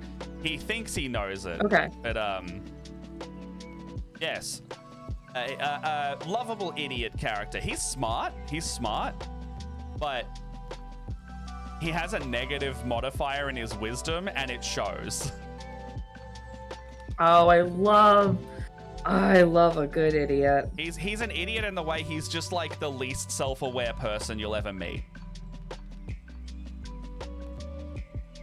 And so I love it. I have to say, he doesn't understand people, and he's a bard, so he's very charismatic. But the way it's flavored is like he'll tell a bad joke, and people will like, he'll succeed his check, but it's by people being like, oh, we gotta make this guy either stop talking or, you know, give him what he wants, or like feel sorry for him in his jokes. Mm-hmm. So the check still passes, but still has the same effect of reinforcing his character. And maybe it's a self-confidence thing. Like he thinks he's really funny and doing this terrible stand-up and instruments and things. And so when he succeeds his check, I'm like, you think you did really well because people are giving you money. And he's like, another successful show. And then you'll see the bartender just being like, oh, we could never book this guy again. It's really fun to play with. I love it. And he's come up against... I love it. He's come up against two characters that are really like either pragmatic or like dark in the way of like emotionally the opposite. So Rin Vixen's character is basically like, she described her as a turbo bitch,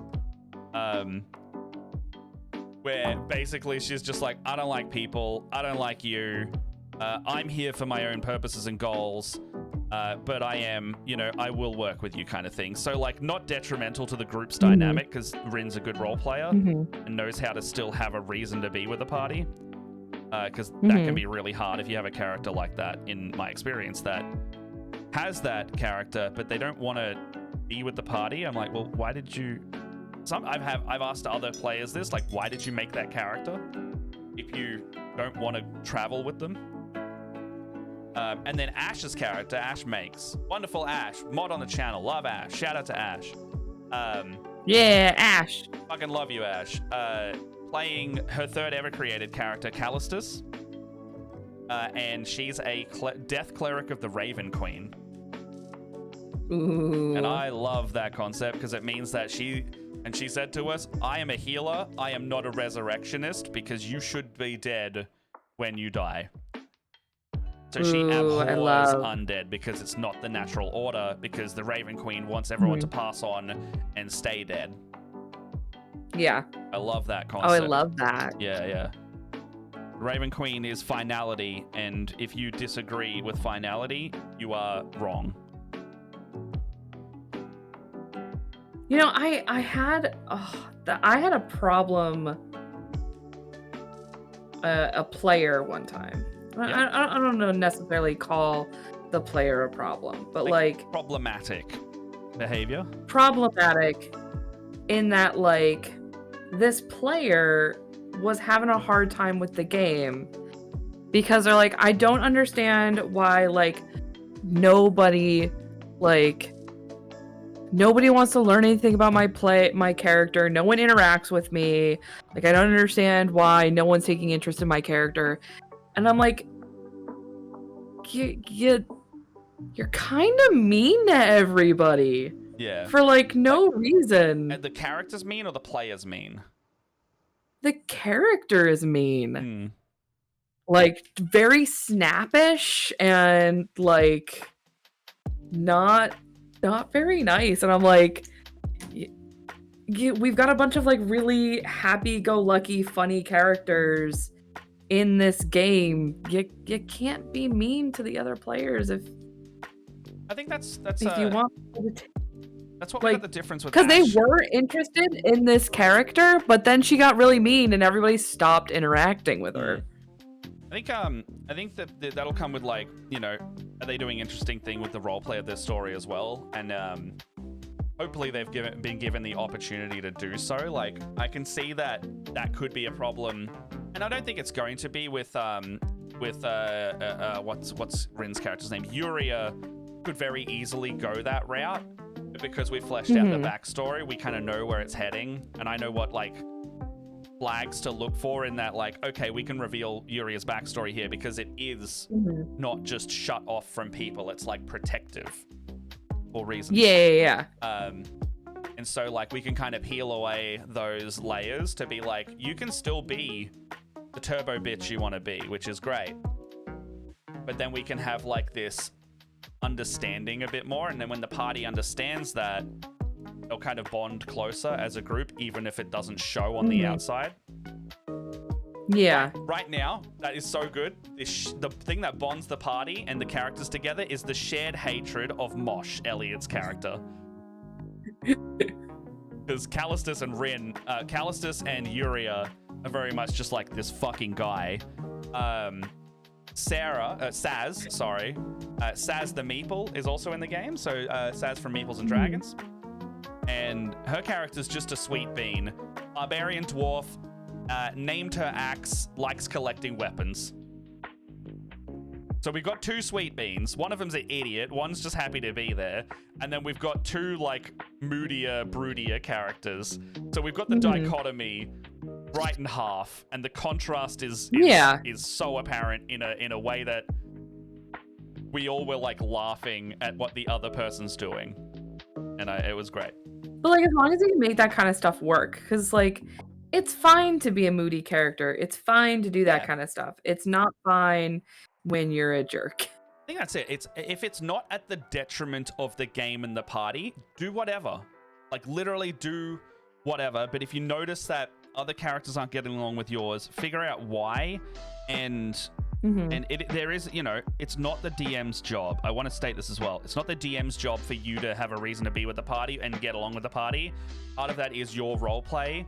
Because if you're like, my character wouldn't do that, I'm like, consider what your character could be doing to do that. Because if everyone doesn't want to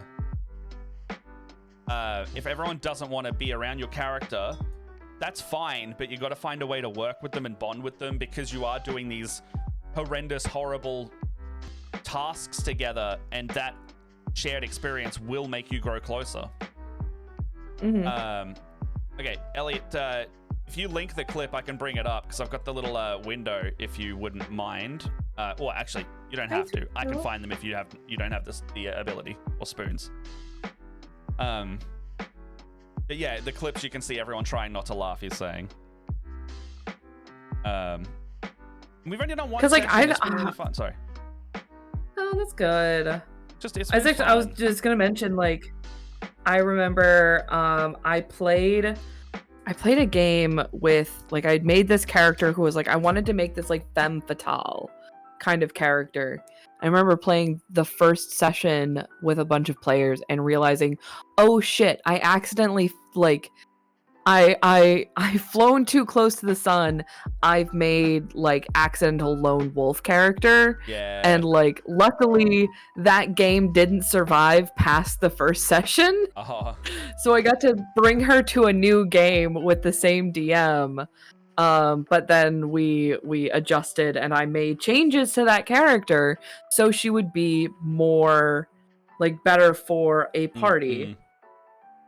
I just realized our Sweet Bean versus Broody characters are directly split down the middle on the overlay too. Not intentional, just funny.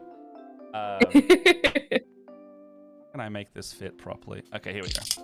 Okay, so this clip is called "Where Are the Wolves?"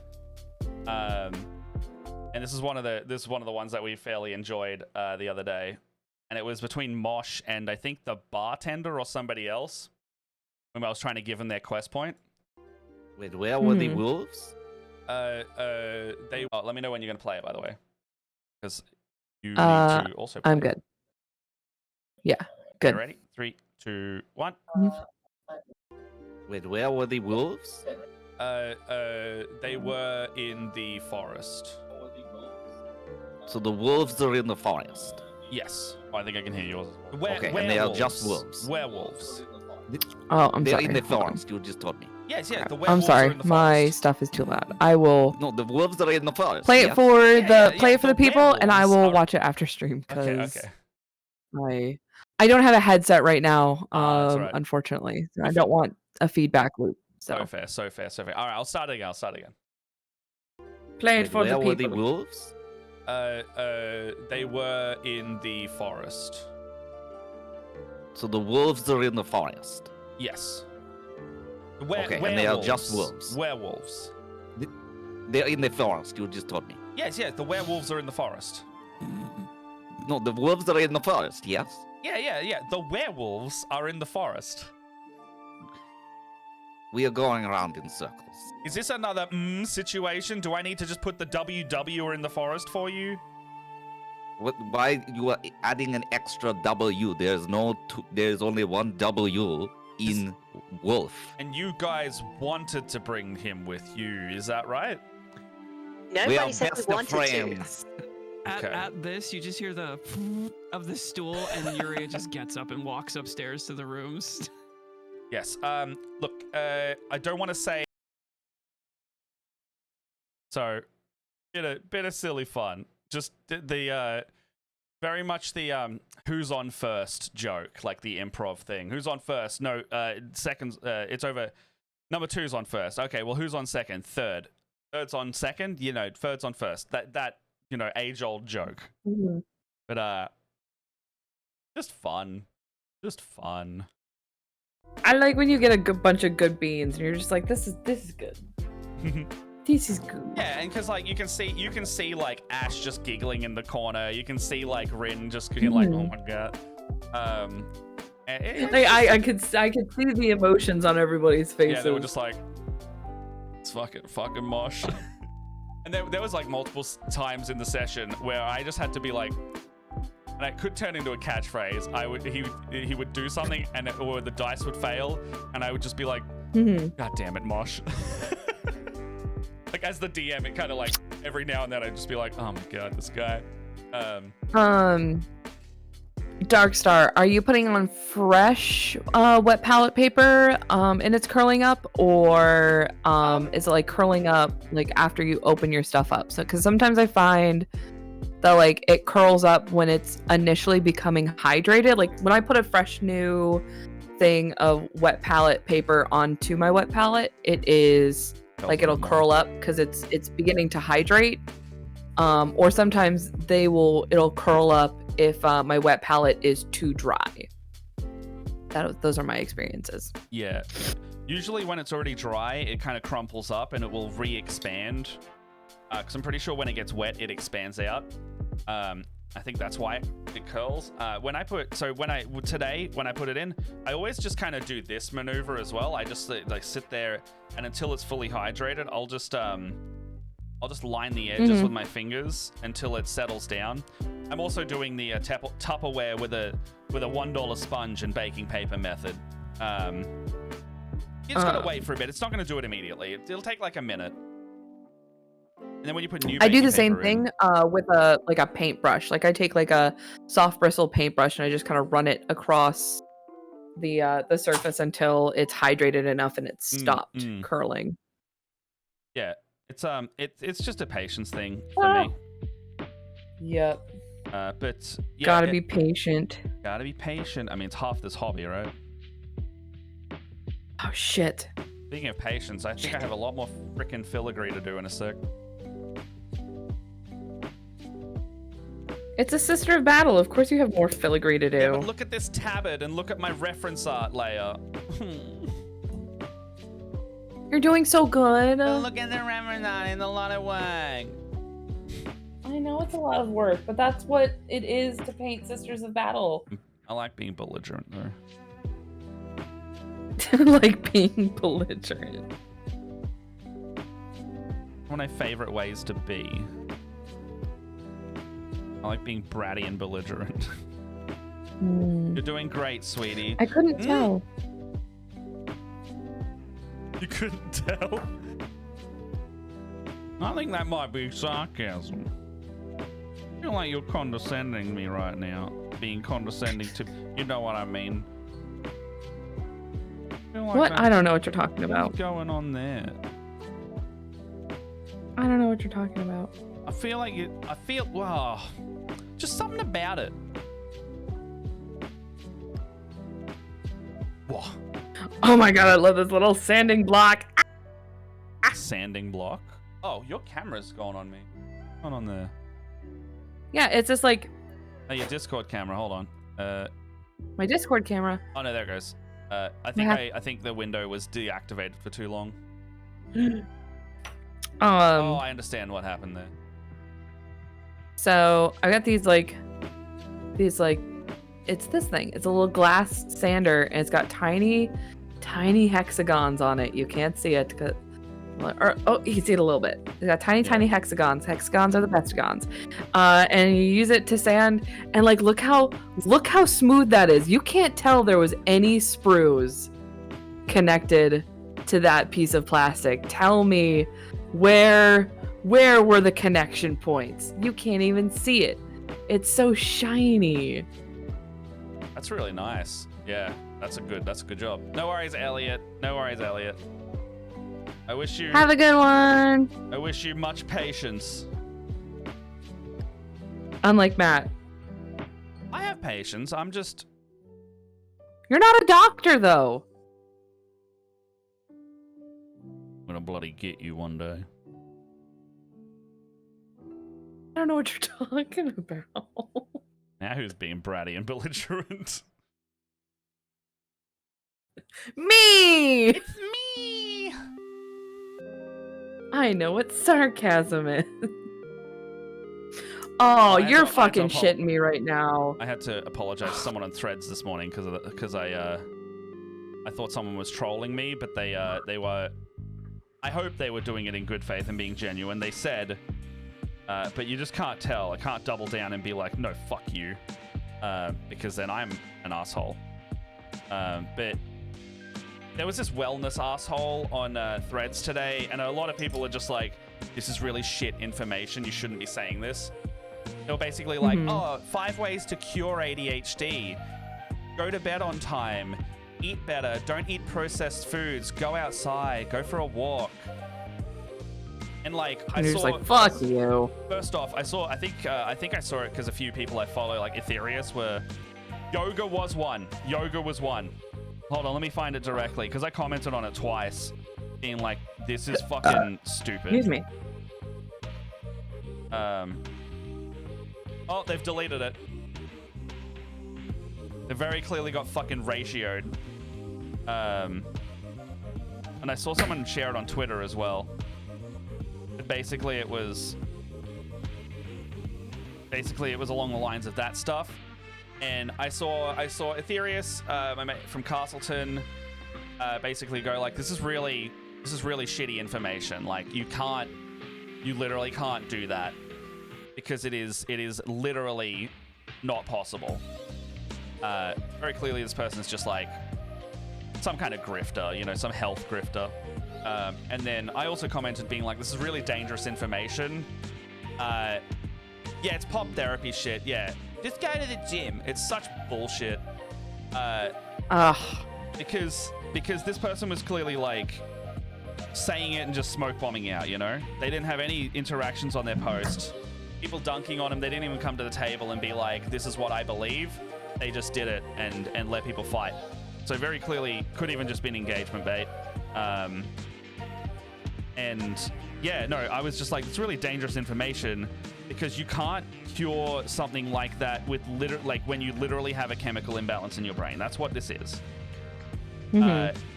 Yes, you could go out and do all of those things, but you won't be cured. You will still have it. You will just be slightly healthier. You will just be eating better. Like, those are things you should be doing generally, and you will feel better, but you will not curb ADHD with it. ADHD will just be like, you know what? You can't operate today anyway. Not depression. Depression is a symptom.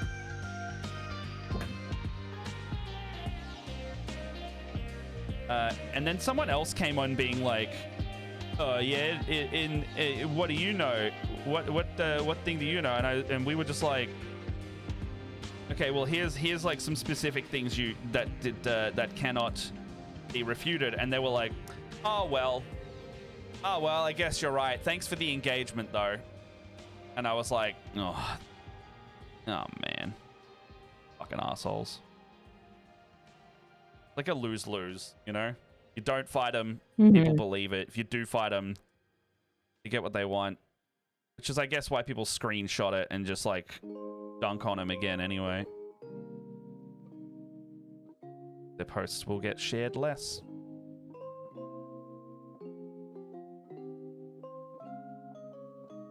Generally, funny when people do it to Elon because he's so desperate for attention. Go in here? Does this go in here? It says pay attention to what direction you put these things in. Oh. I put that in there. Maybe we'll talk about it after the stream, but fuck, yesterday was funny watching your debate thing. Fuck, it was funny. She baited him so hard. Oh my god, like that was so you know funny. I'm not like fully on her team, and I think their two-party system needs to be dissolved overall. But I mean, I would love that. I would love that too. But you know, much like Australia, really fucking hard to do. Anyway, not the point. The point was watching a baby walk into a fucking trap and rattling the cage when he couldn't get out while everyone just points at him and laughs. Beautiful. I thought it was glorious. It was the only reason why I was slightly thankful that my game yesterday went a little bit shorter. Because I got to see it. I was gonna miss like the beginning of it, and I didn't. I ended up not missing the beginning of it, and it was just. It's because she's a prosecutor or something, right? She knows how to do that. Yeah, she used to be. She used to be a prosecutor. Yeah, she knows how to talk around people and to people. And he just, you know, I don't care what side of the political spectrum you're on. I do, but oh shit. In some cases, I'm like, yeah, whatever, do what you want. But it's so like, you're right wing. It's just like the support of that guy is so blind at this point that you're never gonna change your mind, you know. Yeah, it's funny. I was telling my dad that like I remember watching the election stuff like back when I was a kid.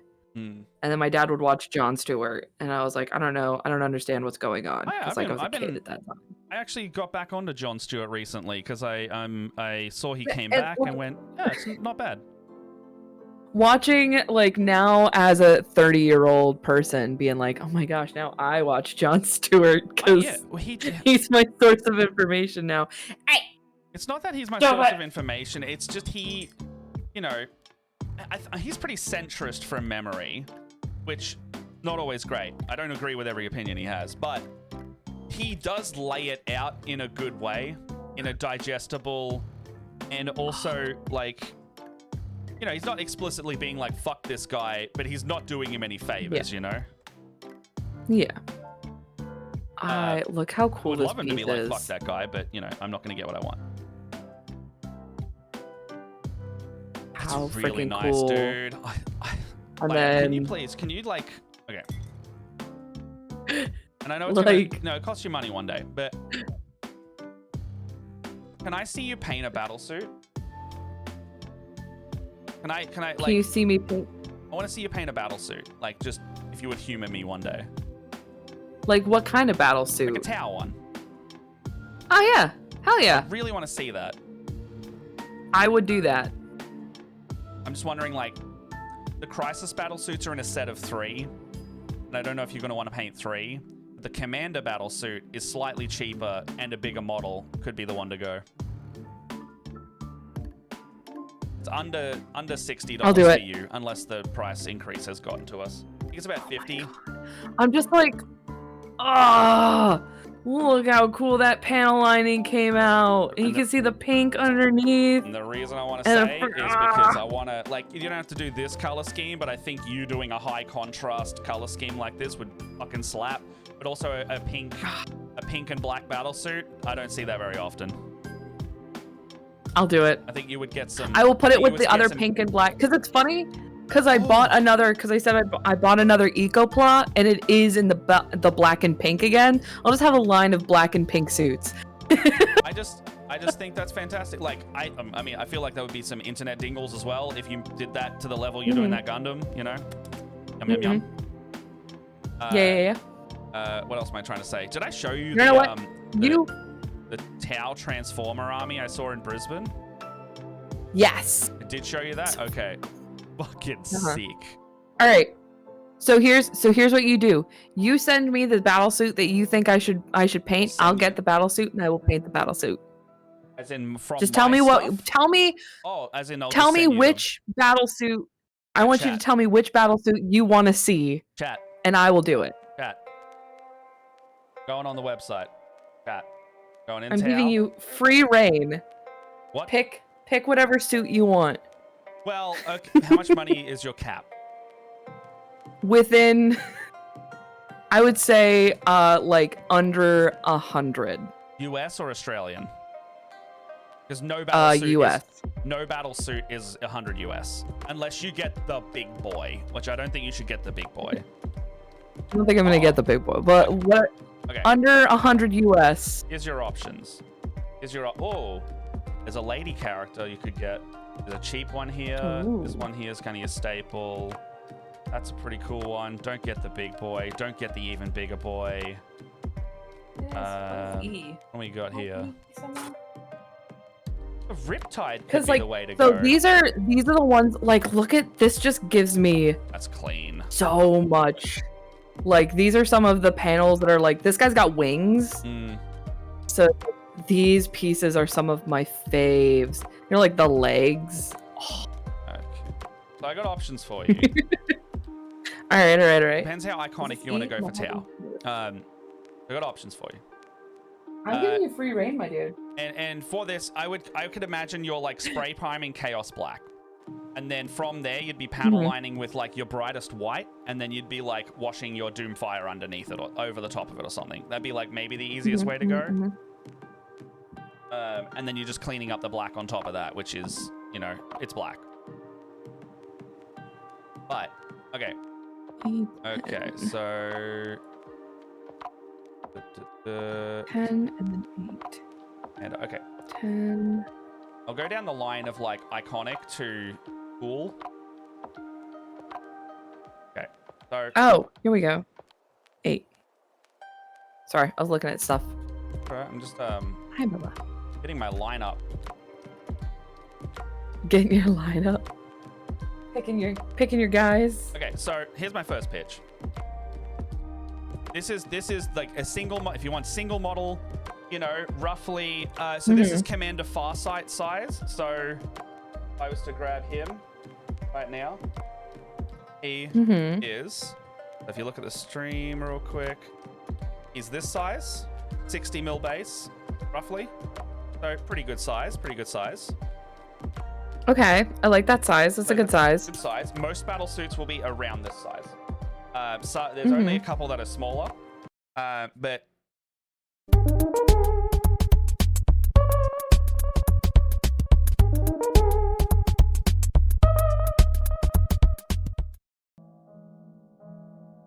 thank you for the top secret. Are you doing math? I can't tell what's happening right now. No, someone redeemed the little fuck you cat. So the music played and I had to pause everything I was doing. Because the music plays and I just have to like make sure it's visible and go the entire time. Thank you, Wolfie. How you doing? Also, hey Lily, how you doing? Hi, Wolfie. Okay, so Tau Commander. This is like leader of your army. Okay. Good level. Most Tau models are my favorite to model as well. Specifically this guy, fully articulated joints. You cut off a little nub, you pose it however you want. I do love some fully articulations. Amazing model. As you can tell by the elbow freak out I had earlier. Yeah, so like, look how cool these elbows are. Yeah, this is one of the few Tau models that like the knee joints will move, the ball joints on the hips are fully ball joints, and it's the only battle suit that has arm joints that move at the elbow as well. Ooh, okay. All right. Just paint a battle suit. Okay. Pitch number 2. So this is like your one of the largest Tau battle suits you can get. There's only one that's larger that I would recommend because it's fucking cool. This is your most iconic battle suit. They come in a set of 3. They also give you 6 drones. So this is the one you'd get the most models in, which is a good value. It's probably 70 US, roughly. You get 3, which is nice. There's a lot of models. There's a lot of models in there. But when you think of Tau, this is the iconic battle suit. This is a crisis battle suit. These are the guys. I would say if you're looking for a single model Commander, if you're looking for a couple models, do a different color schemes. These guys probably good for it because the value for money is good. This next one is a new iconic one, the largest model. This is called a Riptide. This is on a 90 mil base. This is a big boy. Real quick, Wolfie, to answer your question, how many Gunpla have you bought already, sir? Actually, I am the Gunpla. I am the Gunpla offender over here. I have 3. Okay. In terms of size, it's probably going to be a little smaller than this guy. This is the non-emissary. I reckon if the Riptide got released now, it'd be about the same. So you're looking at about this size for a Riptide. Big boy. Whew. Big boy. That's a big boy. Surprisingly, this is cheaper than Crisis Battle Suits because it's an old model from 2014. But it's such a good sculpt, they kept it around. This is almost the same price as the Crisis Commander, if not the same price. So you can get a seriously bigger model, still fully articulated, but just simply as big as a Gunpla almost. It is. I mean, this is how big this guy's torso is. That'll be about a Riptide size, yeah. So, Wolfie, to give you some explanation, my partner is super into Gunpla. He took me to Gundam base because they came here in Virginia, and I walked away with a Gundam, and then the next day bought more Gundams. And now I bought a kit to put all of my Gundam stuff in, because now I've bought a bunch of stuff for Gundam. Okay. But look how cool she is! She's so cool! She's amazing. Pink. I like that the pink is also a different color to the pink on the armor. It's a cooler pink. Yeah, this is definitely like a more bubblegummy pink. Yeah. That's why I got this contrast paint, because once she's all together, I'm gonna go through and like do some sections to like break it up. Yeah, I mean, I really like the different pink tones. Mm-hmm. Yeah. I just thought like how cool she look like if she's in my background, popping off somewhere. I don't know. Should. Anyway, Riptide. Have you watched any Gundam? Oh, I really like that Riptide though. Riptide's sick. They all have big jetpacks. One of my favorite things about these models. Let's go. You know, back to the Commando. This is what you're looking at. You know, here's your turn around here. Gosh. You know, he's got the speed jetpack on. Pretty sick. Great pose even as the base one. And then your crisis suits are, you know, they're a bit more basic, but still very good. All right, I'll do some looking. All right. We'll figure it out. I got here's like the tertiaries. Commander Farsight. But if I paint, will I get points off if I paint Farsight the way I want to paint Farsight? No. I actually have not seen many people paint Farsight in his colors. People are painting really. I've seen someone do. You know how like you can manually do chrome.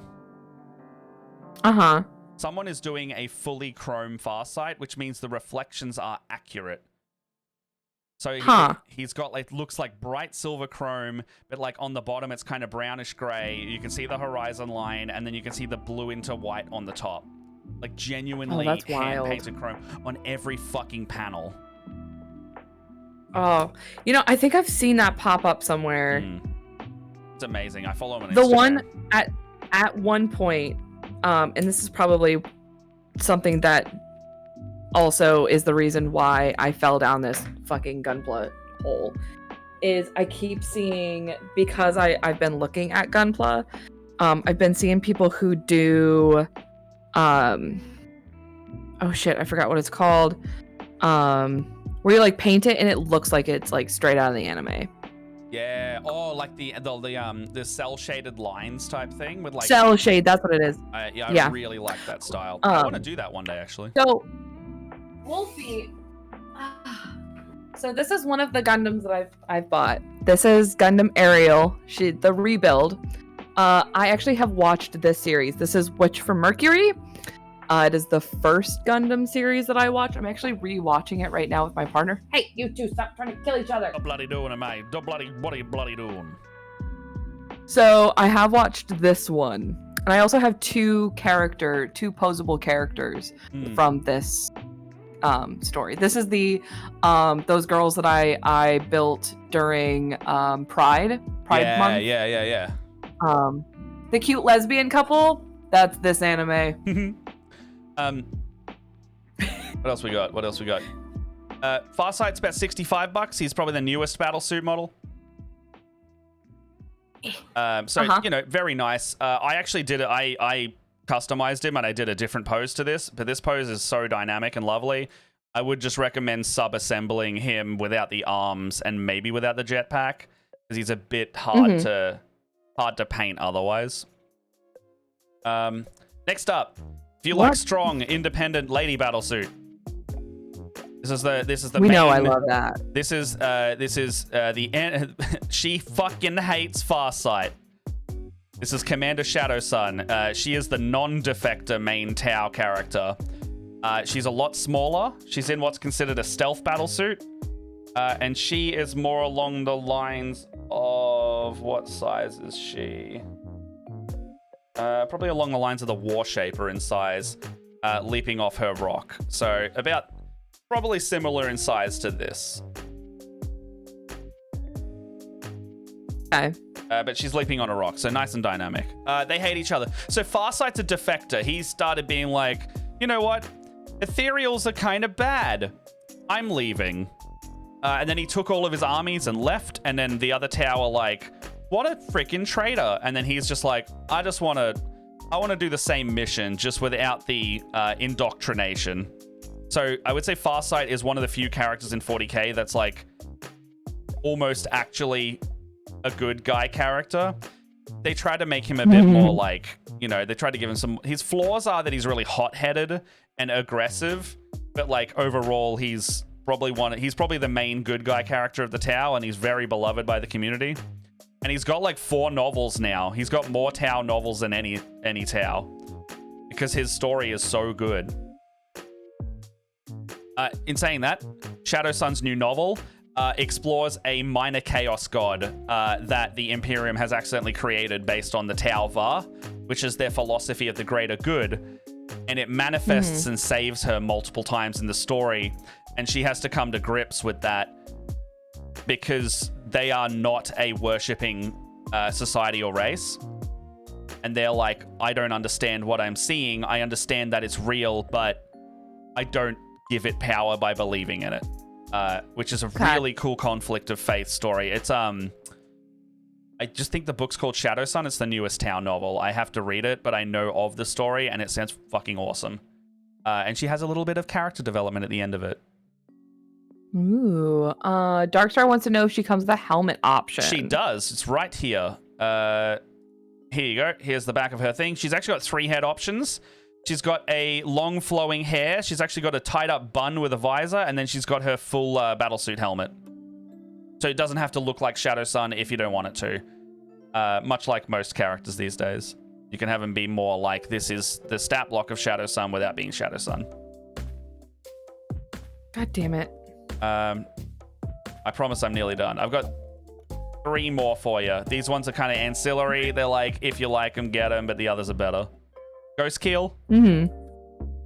Just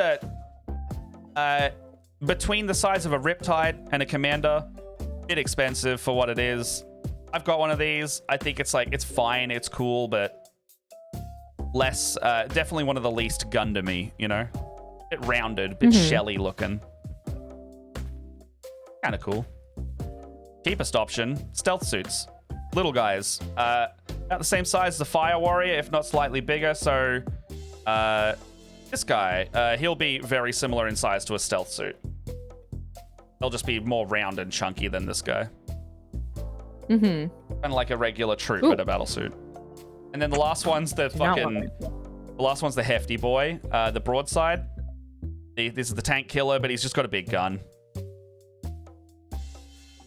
Fun model. Just has a big gun. He's just the big gun battle suit. That's it. He like has to kneel down because the gun's so large. But yeah. Opinion-wise for me, I'd say Farsight, Riptide, or Commander. Riptide and Commander over anything because they're the cheapest, because they're slightly older models and you only get 1 model instead of lots. My Tau original colors. Oh yeah, so I've been painting. So I do a mix. This is the OG color scheme of the Tau. The classic ochre and brown and black, and then they have like little highlight colors of dark red. I really enjoy it. I think it's a kind of a beloved of mine. Where's the Riptide? I actually might paint my Riptide in a similar color scheme. I actually have an own color scheme of my own called like it's basically a Destiny one. Callus is selected. It's very similar to Leia's sister's one, except it's like fully white armor with purple tones and then gold trim kind of things. So if you would like to see though, the classic Riptide when it first got released was in the traditional Tau ochre, and I think it looks better than the white, in my opinion. I think it's just nice. Buddy. No, you got your regular Riptide, you got your ochre Riptide. I can't pick you up right now, buddy. Sorry. Katsu really wants me to pick him up. He's really angry that I won't pick him up. Oh, little baby. But yeah. Baby. I like that old school Tau color scheme. I'm not huge on the white. Leia has multiple cat. Leia, I have multiple 3 cat. Leia. Just like she's a 3-drink witch and a 3-cat bitch. That's a shirt. I only have 2 drinks today. I'd wear that shirt though. 3-drink witch, 3-cat bitch. Catsby, come here. Catsby, the internet wants to see you. Meow. Like I came back when I said that. Bobby. Because you're paying him attention. He's like standing by the door, like, no thanks. Also, Hard pass. when you want to give him attention, it's no thank you, and when they want attention, he'll tap me until you turn around. Until And I he's give like, in. Nah. Yep. Daenerys, Nah. stop it. I don't want to do that. Oh my gosh. Sorry. Have I? What? I was just. Oh, I was gonna just start another conversation. I thought you had something. Nope. I'm just making a mess. Look how unorganized my bullshit is. You have to clean that up. Like, do you wipe that off now? Yeah. Because that's So the, once that's the oil I painting style from memory, right? So yeah, so this is like a little pen, and it says like basically I can just tap into little sections, and this marker will like flow into the recesses. Yeah. Unless it's being a dick, sometimes it is. Be a bit of a dick. And then I just take like some Q-tip with some alcohol on it. And clean up the little bits. You're so right, Darkstar. Use your channel points. The lizards will come up if you want them. It's all automated. It'll do it. He's got to pay the channel. Gotta With use the your channel beans points. from I the keep enticing you to moon do it. One of them is in the spot where, if you bring it up, you will see it. And he looks real fat at the moment because I got larger crickets. So he's sitting there under his heat lamp like, oh my god, I'm so full. Oh my goodness. They're huge They're now. gonna be big boys. They're huge, Leia. I can't wait. Lizard. Whoa, why did that not work? I'll give it to you anyway. 'Cause I love that. I'll give it to you anyway. Well, it should work. Oh, they're both there. Where the baby is? Show me the baby. Oh my They're gosh. big boys. That's so big. So the one on the hammock is the bigger one. The one up there is the little one. But their tails are now like triple the length of their body. Oh my goodness. When did that not They're work? huge.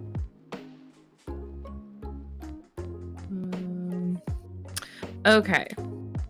So I'm actually going to do, this is something that my partner showed me, is I'm going to take this like microfiber cloth and I'm actually going to put it around my finger and then wet it with some alcohol. Oh, too much alcohol. I got distracted. And then I'm going to just do. And it cleans it all up.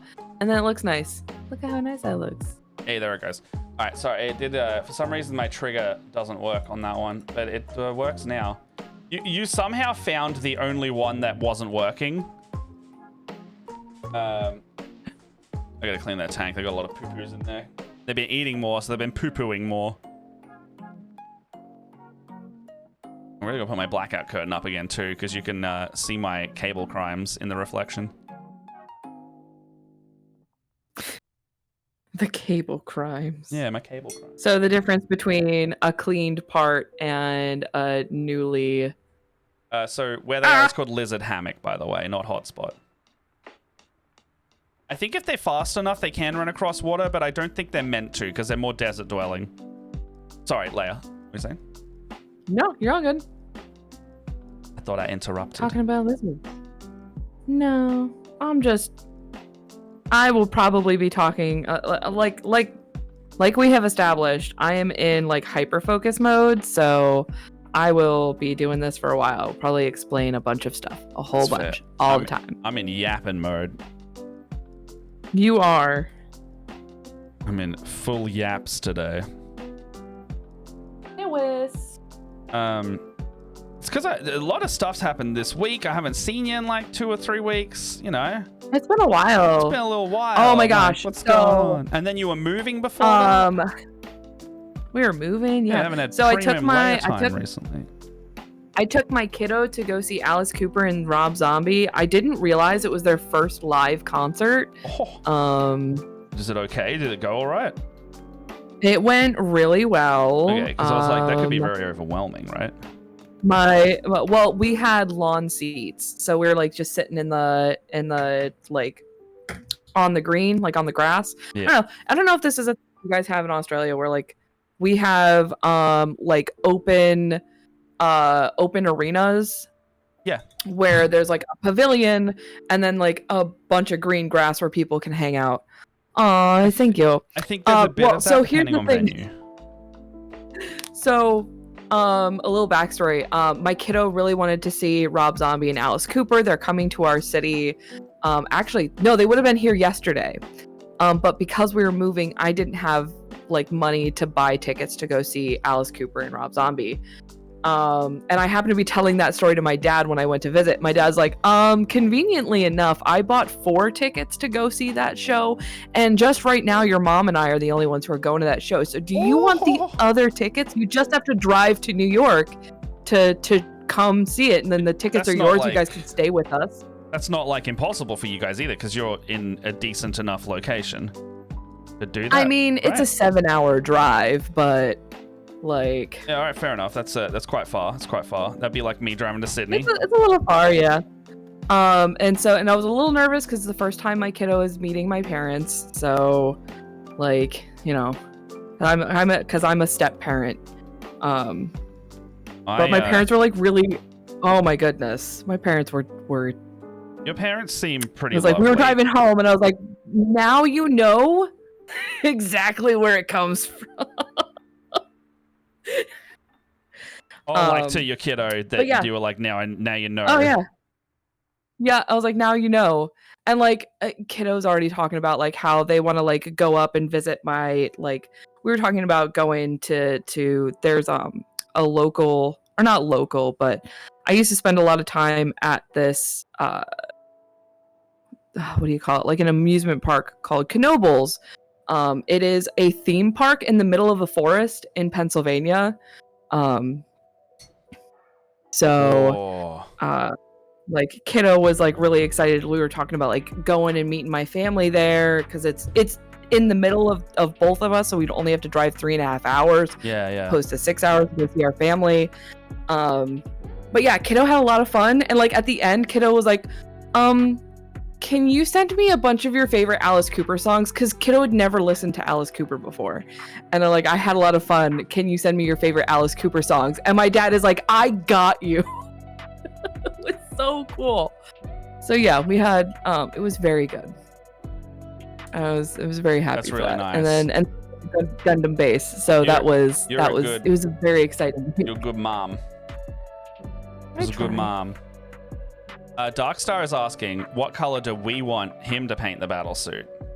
Now, ooh. I have suggestions. Which kind of battle suit first? Mm-hmm. Will you be airbrushing? What kind of color scheme? Is it going to be similar to your Scout? Or are you going contrast? Like, what's the vibe? What's the vibe? What's the vibe? I got a couple. We want to know the. Mine are probably going to be more lore accurate. So, Leia, if you've got like funky ones, I will defer. I only have funky suggestions. Oh, dude, I just found a. I will only have funky suggestions. I just found a broadside version of the other fucking scheme I just saw. The hot one. Here you go. Also, a lo-fi version of Arcane's Enemy just came on, and I am adding this to my main playlist. This is really let's good. See here.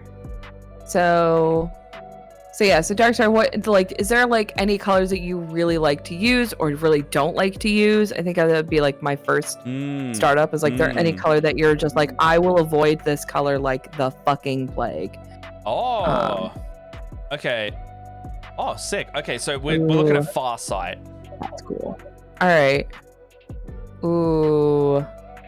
I guess. Oh, the samurai sword. That'd be good. So I'm already painting a Farsight, so I'd love to see you do something different.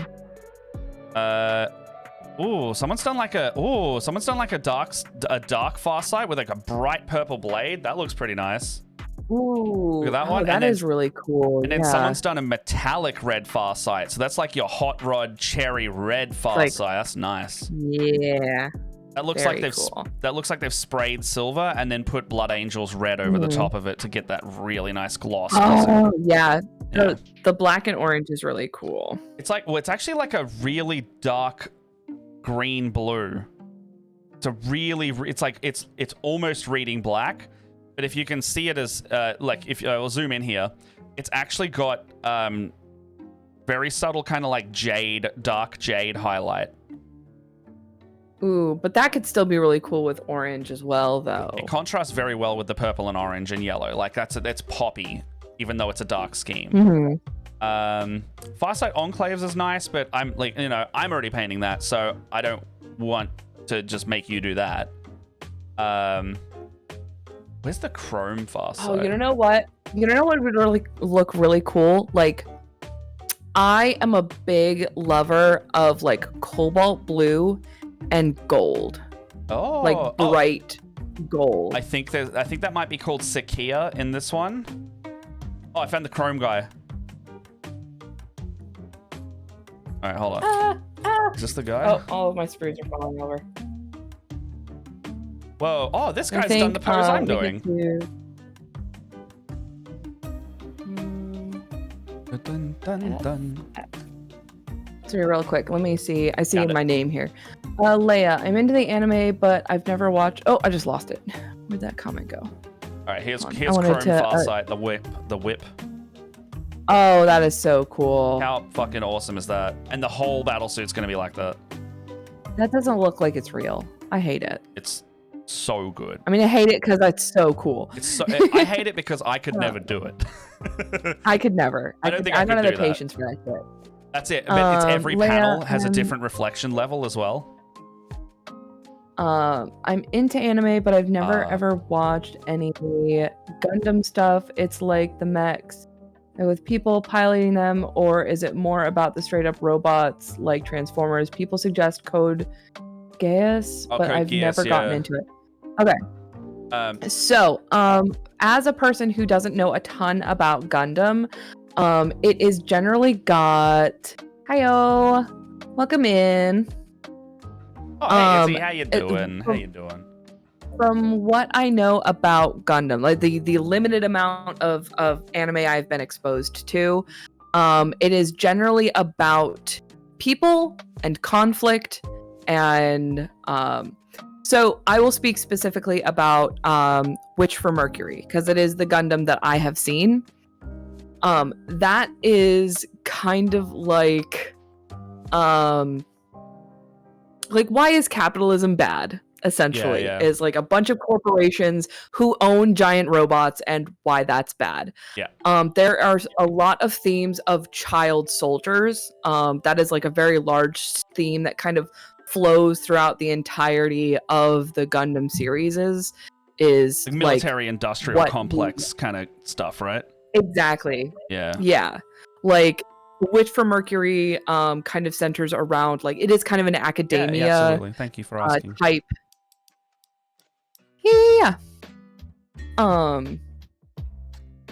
It's kind of like an like these kids go to school to like either work on mechs or pilot mechs, and they like even boil down to like fighting in duels and stuff, and because like that's essentially their entire like mode. So it is if you also I've got so Farsight alternate posings. I love them. Like, this is the new model, and they're not converted that heavily, but like, look at this guy. He looks like he's floating. Yes. It's a very Gundam pose, right? This will take some work to do because he's a bit more mono pose, but you can cut off the nubs and do it like this. This is the Farsight pose I'm converting. Oh, sorry. Oh, okay. I was saying yes to. I clicked on the link for that Dark Star sent us, and they said the middle one. I'm thinking absolutely that like they've got like that denim. It's like denim blue and like orange. Oh, Sakia. That's Sakia. It's so good. Yeah. Okay, so show me the so this pose is alternate Farsight posing. So for your reference, this is main Farsight. So this is core Farsight. This is what you'll get if you build him as instructions. This is an alternate pose someone's done, which I really, really like. It looks like it's kind of floating on his rock. This is the one I've done. So I've reposed mine to look like this. I actually like this one because it's a bit more heroic, less like super dynamic, which is not what I usually go for, but in a character mini, I guess it's a bit more. This one's also... I mean, that's super cool, yeah. This one's based off the old model where he was doing that. Yes, okay, so here we go. This is Sakia. This is a color scheme I was possibly going to recommend. So this we got Bork Arn on the left. We got Sakia in the middle. And I don't remember the one on the far left, but I will pull up the factions, Tau factions schemes. Because I have a lot of knowledge about Tau factions. You have hit an interest. Okay. Oh, this is from the 3rd edition codex. Fuck yeah. This is the book that I used to have. This is the book that I used to have. Okay, here we go. All right, so starting a Tau army, blah, blah, blah, blah, faction, blah. Okay.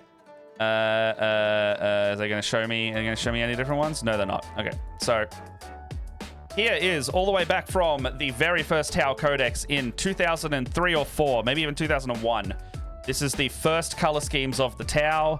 What you have chosen is called the Sakia Sept. It's the second major one of the Tau. It is fully blue with highlights of orange. They've changed it to be a bit darker blue now. So this darker blue that you were looking at on the, where are they? The stealth suits here. This is more of the modern version. So it's like black, dark blue, bright orange poppy colors. And the pop color, I'll let you know, is how they designate their rankings in the system. So you will probably have dark blue, and then if they're like a sergeant or the leader of their squad, they will actually have the orange as their helmet. On some battle suits, oh, that's cool. It'll be denoted with the shoulder pad, like on these stealth suits. But that's their pop color. Tau Sept, which is the old classic, it used to be the default color scheme, the ochre. Their Sept color, oh, here you go. Sept color, fiery orange. Sept color, skull white. So Tau will do their markings in a bone white for their commanders, or a red, depending on what kind you're going for. I think the red might be the V or La, which is the white color scheme. Other cool color schemes, and it should be noted that specifically with Tau, their Sept color is the only thing that's concrete. If they change other colors, it's because of the environment they're fighting in. They repaint their armor to match. So if you see a yellow Tau yellow Tau suit, it's probably because they're fighting on like a desert world instead of a snowy world, and you might get like the Bork Arn color scheme, which is a lot more. You really did. I love this. I'm here for this. Tel Shan is also a good one. One of the lesser known Septs. Their Sept color is golden yellow, so like really nice warm canary yellow. If I was to give it a direct color, it'd be more like this skulker yellow kind of color. If you go there, it's like a really nice warm yellow. What else we got? You're looking at... Don't remember what these ones are. I also love that the old Tau ochre color used to be called vomit brown. This is what Tau Sept ochre used to be. Fucking funny to me. Another one that I really like is this one down here, this turquoise color. They've changed it a little bit to be less army green brown on the fatigues. Let me find a broadside. There's a really good one in there on the box art. Broadside. Okay. Sakia Sept. I'd have to look up specifically the wiki for that, but the Sakia Sept are they're like there's like 5 major Tau worlds, and Sakia is the Sept of one of them. Broadside, alternate colors. They used to have them on the box, maybe they don't anymore. Broadside, what's that called? Bork Arn.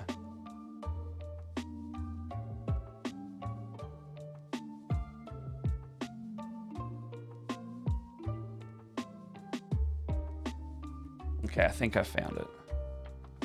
There's like official art of it somewhere, but it's a lot hard. Oh, here it is. Okay, so this is probably like a newer version of the codex that has the updated color schemes. This green, gray, and turquoise on the top right for the broadside. This is what I was talking about. I really like this color scheme. One of my broadsides will look like this. Kind of like a jadey green, but leaning into blue-green. And I like it a lot. Oh, yes, I've just realized the other one you posted is called the Kelshan.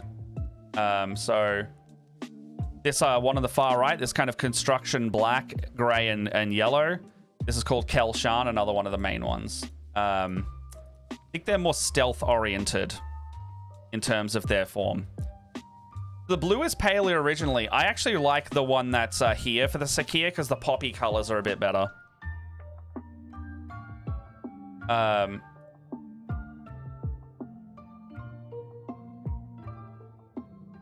Sakia, there's some really nice Sakia crisis suits going around as well. Here's one.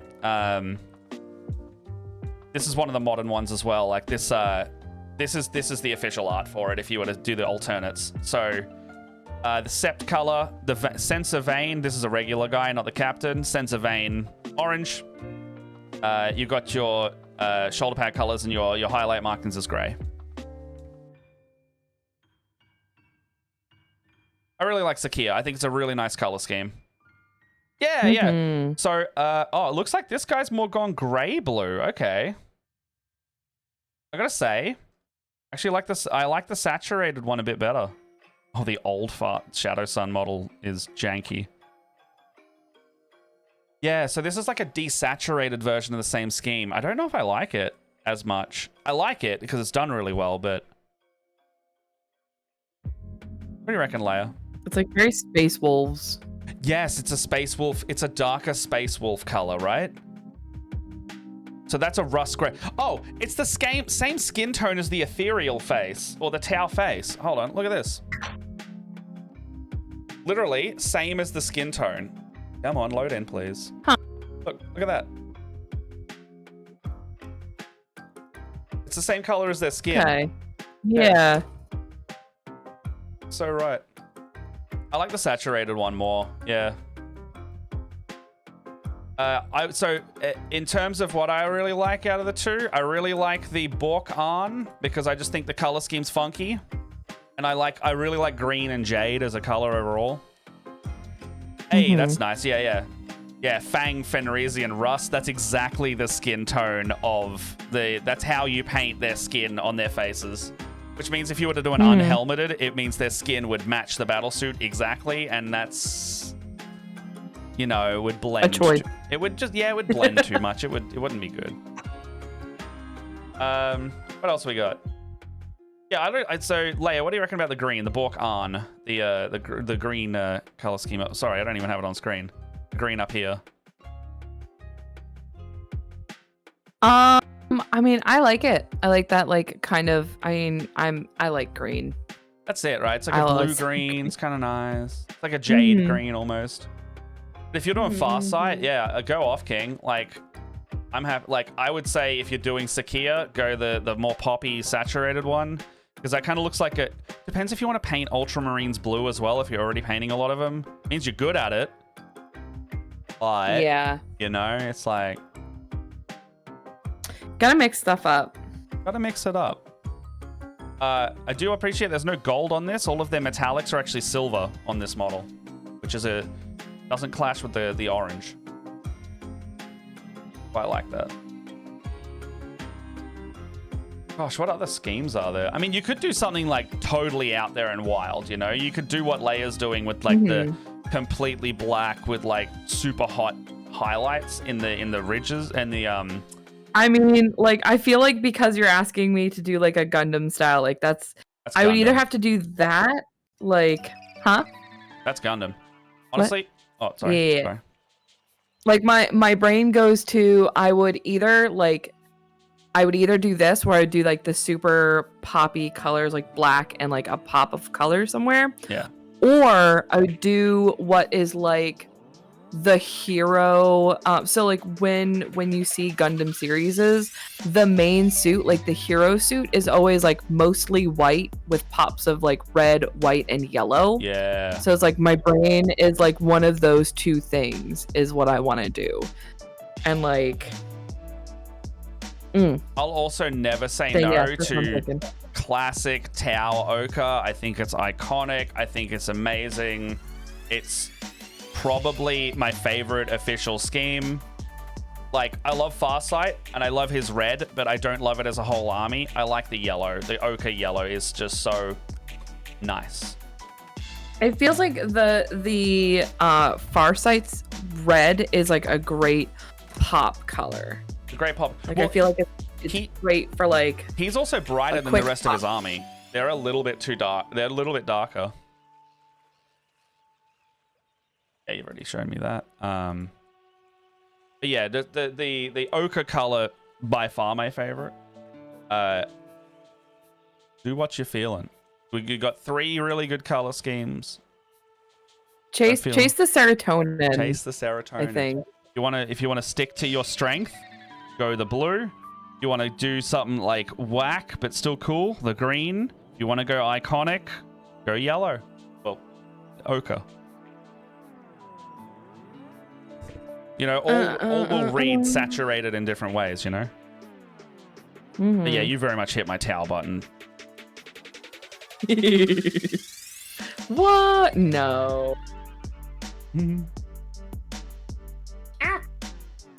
People are loving Space Marine right now, which is another doorway. And I posted on Threads and got some dingles out of it. I was like, I love how many people are getting, they don't have to get into the franchise they don't have to get models or anything to enjoy it, but the doorway to entry because of Space Marine has opened it a little bit more. People are like, man, this universe is really cool. What can I do about it? And I was just like, if you don't want to get the models, don't. There is enough material. Like, there's YouTube series, there's official animations, there is novels galore in the Horus Heresy if you want to read 65 very good journeys into this Imperium of Man. There's Xenos, you want to read about Tyranids? Fucking go for it. But you don't have, you can engage at any level you like, and I will never say no to seeing more people in the space here, because I think it's amazing. I had some chud be like, I just want my Space Marines to stay Space Marines. And I was like, I disagree. It's the same person also said, why I wish more people were into 40k, and I was like, why are you complaining on here that you don't want more people, you want more people in 40k, but when people join, you're like, I don't want them to bring modern problems in it, which is just their way of being like, I don't want to see women as Space Marine. They started talking about like They started talking about like canon and stuff, and I went, bro, you don't even know what the canon is of this setting if you think it's gonna be a problem. What did you get? What you got? I feel it. I feel the energy. Alex sent me. Okay, so I am, because I went to a college that had primarily deaf folk in it. I love deaf representation, or sign language representation. That shit just gives me I love it. I love that shit. So Alex sent me this TikTok where there was a Sister of Silence in there. I think it's from like the show. Oh, she's signing? Question mark. And she's signing. Oh fuck yeah! Well, that makes sense. It's literally that's a canon reason they would be doing it. Like Lady Custody. Wait, is this in what with series? The Sister is of Silence doing the. I think it's got to be part of the Warhammer stuff. It's like that. It's that animated. Oh, like, it might be Tides. That's coming out right now. Give me a sec. Because there's Custodies in this. So basically, there's a series coming out on YouTube right now called Tides. And I know Custodies are in it. It is. Tides. They're No, signing. It's female custody reveal in tides. That's just Warhammer being like, bro, front and center, endorsed. Yeah. Deal with it. I love it. I love that shit. That is like my jam. And it's got the Inquisition, Sister of Silences are so cool, and it makes sense. Like, if people are upset that there's sign language in it, Sisters of Silence cannot talk. And I don't remember if it's because they took an oath or they physically don't have a voice box anymore. But they are the most appropriate people to have sign language. And if if that's a problem for you, then you don't like the lore of your own thing. But get bent. Pretty much that's my opinion. Yeah. The female custodians I can see like chuds getting upset about, but like it's right there in front of you. This is the canon. Like there was no spot in the custodies ever saying that they can't. And they're also, if you're so up in arms about female space marines, they're not female space marines. They're custodies, which are better. Emperor's bodyguard, bitches. I know no one in this chat is also like that. It's just, it's just a thing. We can't all yell together sometimes. What's the point?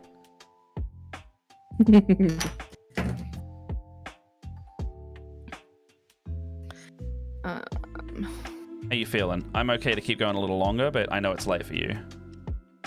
I'm gonna finish this skirt piece, so I just have a couple of pieces that I'm gonna finish up, and then I'm good. So I'll probably run for like maybe another 10 to 15 minutes. That's cool. I'm also like, I don't want to power through this. Like, I'm supposed to be taking my time and learning how to not mess up a Gundam. That's fair. I have got a lot of this filigree done on a base level, and I'm really happy with it. And it's looking really fucking nice. Chat, here you go. Here's your... Oh, that looks good on camera. Holy shit. Oh my god. I'm just doing the edge highlighting equivalent, but on this specific part of the model, it's popping really hard. Dude. Matt. Yo. Matt. It's doing it. You are so fucking talented. Thank you. I'm vibing right now. Oh my god, she looks so beautiful. Finish your Gundam, Leia. Why are you wanting to paint yours now? I want to paint mine now. You should paint yours next week. I gotta finish my Gundam. Actually, you know what you should do next week? You should build yourself a commander so it's ready to go when Dark Star does theirs. Yeah, we're gonna build commanders together. I mean, and in spirit at the very least. I don't have a commander to build, but I do have... Actually, I've got a spare one somewhere, but he needs to be a conversion project because I think Pete bought me one at one point, and he said... I had a Reddit go viral at one point where I it got front page of the Warhammer area because I posed it. I was posing it for like my own conversion, and it was lying down in like in a sexy way, and I was like, "Stupid sexy commanders." Funnily enough, sorry, were you gonna continue? Oh, that was about it. I have a photo somewhere. Oh my god, I just found it. I just found my own post. Okay. When posing my Tau Commander, I rest him for a second, and it feels like I'm wearing nothing at all. Right, here you go. Stupid sexy commanders. So Pete was like, I need you to do another one. Like, if I buy you another commander, I need you to do that pose and paint him like Flanders from The Simpsons in that getup. And I went, oh my... I will do that one day. That sounds really funny. Bet. But yeah, lying down seductively on like a little hover plinth. Sounds fun.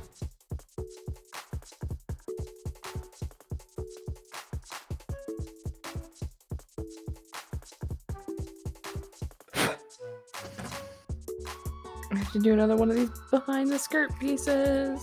Ow, punching things. One. How are these supposed to go on? Did I miss something? Oh no, I didn't. I'm just an idiot.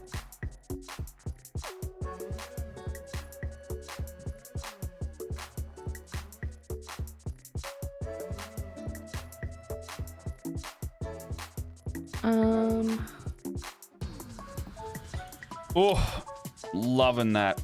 I'm loving that. I'm vibing. We're vibing. Yeah. Yeah, I just realized that I have to paint the backs of this skirt piece. So I'll be a second. All right, I'm doing cleanup. Very precise cleanup.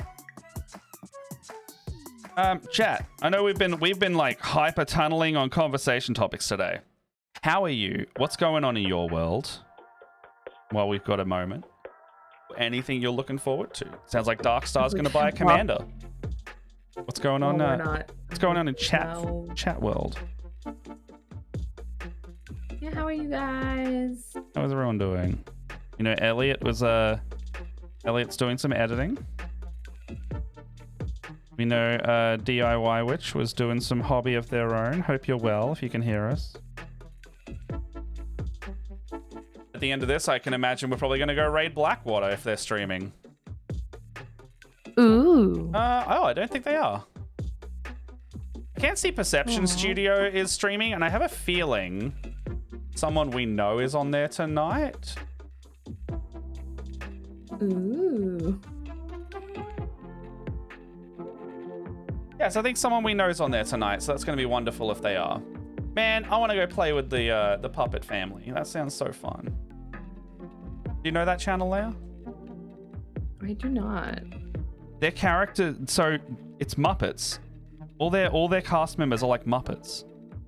Like, you know, the puppeteered and acted as their D&D game. It's fantastic.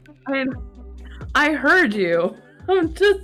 No, that's why I had to repeat it. Taking a minute to grasp. Take it in, because that's what they do.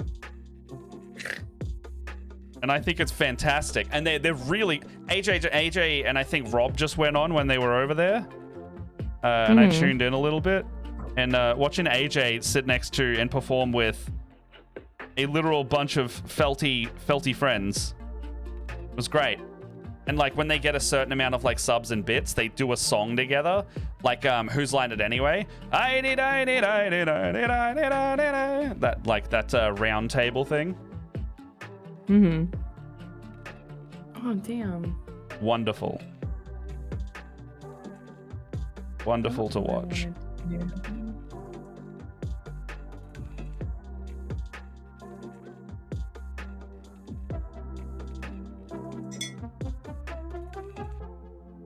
Okay, I think I'm happy with that for now.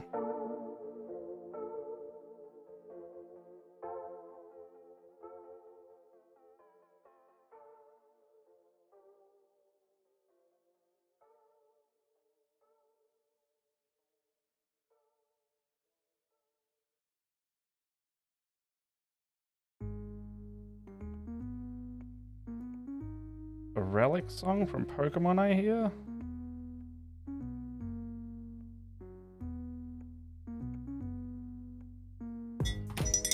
Okay. Boom ba-dum, ba-dum bum, boom boom, ba-dum ba-dum. What do you listen to at the moment? I have no idea what it's called. Hold on. Actually, It's like... I think I have something for you in the way of music as well, because you're a bit of a anti-capitalist. Like called this. Emerald Rising. Oh, that. I'm an anti-capitalist. What gave you that impression? I don't know, just a vibe, you know. It's a vibe. I don't think you've It's ever all my talked about it. anti-government music. Sorry. Oh, I was gonna say. It's all my anti-government music. Heather in our game is in a band called Cry Club, and they They do kind of like, it's like pop something. It's like it's like punky. I don't know how to describe it. It's on their website. But they're wonderful. They did our Dragon Break theme. They might be helping with the Barovia one if they've got the spoons. How do you describe it? They kind of do like cross-genre music. But right now their latest one, so they're a queer genre-bending punk duo entering their villain era with their electric sophomore album out June last year. I've seen some of their other videos, and I think you would like it. I need to be friends with these people. Come hang out on Dragon Break. We need some guests. Oh, hold on. You'd have to get up very early. I would. You guys were up this morning, or not this morning, yesterday morning, when I was just getting out of bed. Yeah, we were finishing up then. Yes, these two give me like queer icon energy. Is it anything like my folk punk nonsense? Maybe. I mean, this is their album cover. Oh, Jesus. This is their album cover, if this helps. These sound like my people. Yeah. So, don't know where I can listen to it. It's on, I have a feeling they might not be on Spotify for, reasons. But I'm like, it's kind of necessary to be on these as much as they are evil, you know? Yeah. They're on TikTok though, so if you want to search for them there, they definitely are. Send me their name and I will.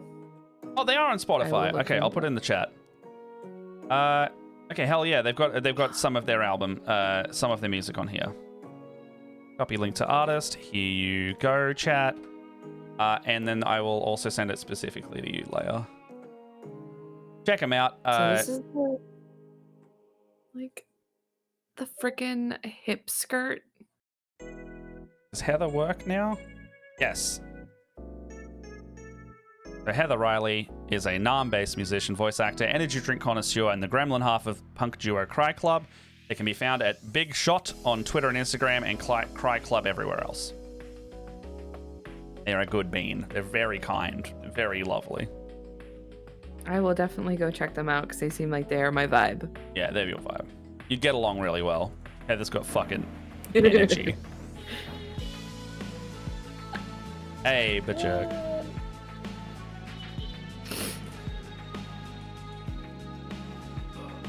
Energy for days. Oh, Heather's playing the one that fucking flattened Crassius, by the way.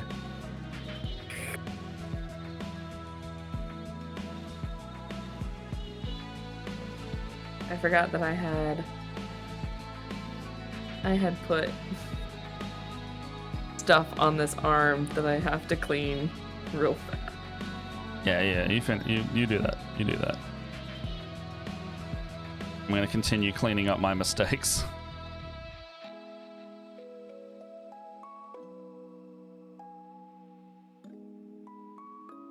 How you doing, Bajirk? How you doing? Hope your day as well. We have been doing the gamut of topics today. There's all kinds of crazy stuff. Yeah. Oh my god, why? She looks so good. She looks so good. You're a bit tired, things have been hectic in home life. Fair enough. Got the young one. Your wife's been going through it? Aw. Send her some love from us. Hope she's doing well. Double that for me. Yeah.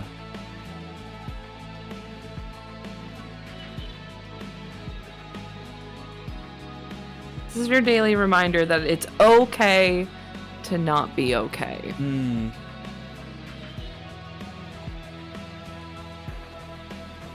It is okay to not feel your best. It is okay to not be at 100%. And when you're not, we can bring it for you. and others should feel that they can support as well. You know, Leia comes in and goes wah wah wah when I'm feeling down, and I go wah wah wah when she's feeling down, and then we're neither of us are feeling down. We just go wah wah wah together. You know, make sure you Just have like someone, that too, 100%. make sure you have someone to wah wah wah in your life. Mm-hmm. And if you need lower energy, that, you know, just a quieter wah wah wah. Still wah wah wah. Always wah wah wah. Just a wah wah wah. Just the intensity of change. Just a real quick wah wah wah. Just a quick wah wah wah.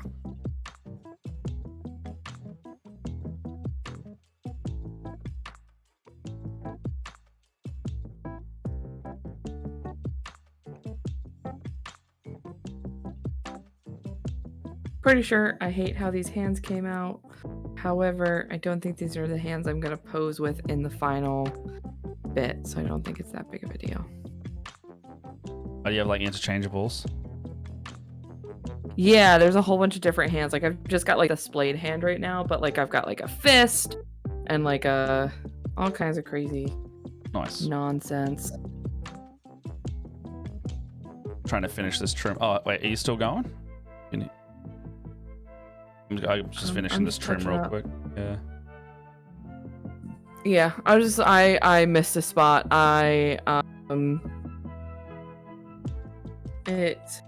This is why it's easier to do this before you put them all together. Fist. What's fist? Oh, as in you want fist. You want the fist? You want the fist? The imperial fist of your life? I have to remember which thing it's on. Which one has my fists? Oh, here we go. So we got like some fists. Here's some fists. Like oh wait. Oh, I think this is for holding the sword. And I've got like a trigger finger one because she's got a big gun. Big gun. Bitches love cannons. If the new edition of Kill Team is to go anything to go by, everyone love big cannon. I guess I have to. Oh wait, no, this is just like a straight up fist. Okay, so I do have like a straight up fist, like looks like a sword handle. So I've got like two knives that like go into like some pants pockets.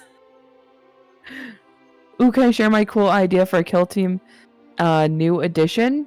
Yes? As in like the one that's just about to come out? Yeah, what you got? What you got? I did see that they're rotating out a bunch of the old models from about 3-4 years ago. So like the Orc Commandos and the Death Corps of Krieg and a few of the others are going to rotate out as they bring more kill teams in, which, look, fine overall, but it's definitely their way of making you buy new models to keep up with the addition of it, which is a little shitty, but they do rotate back into the main 40k range, which is just fine.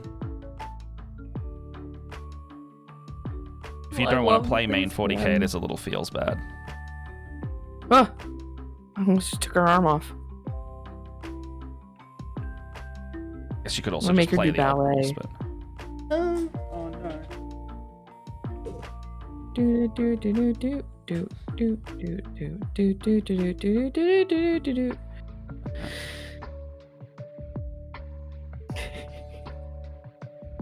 He's snickering out over there.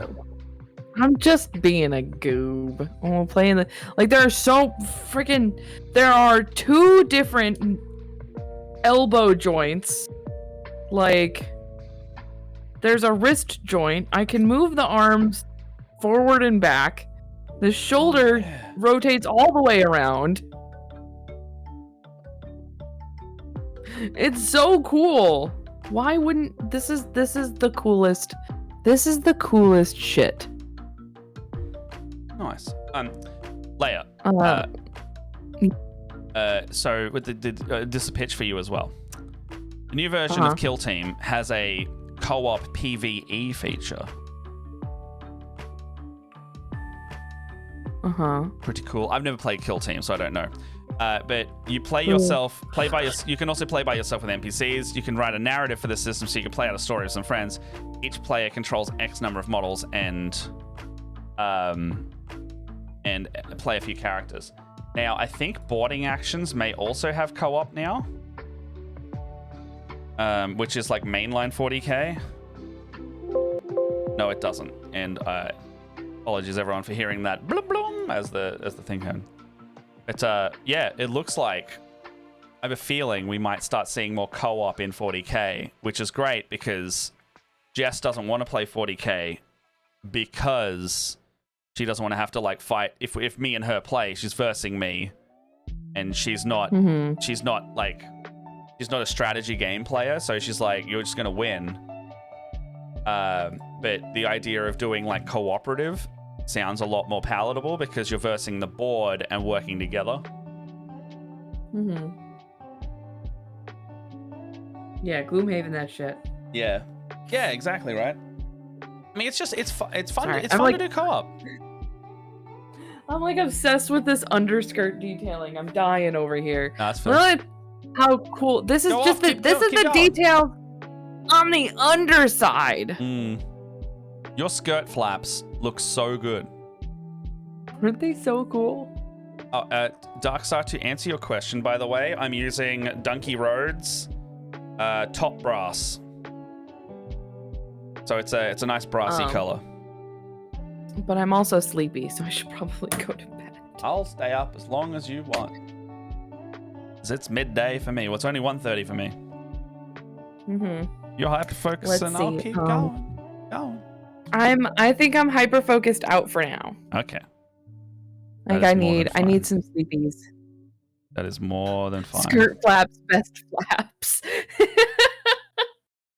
For those of you who didn't see, this is who I'm building. This is what she'll look like when she's done. Look how freaking cool that is.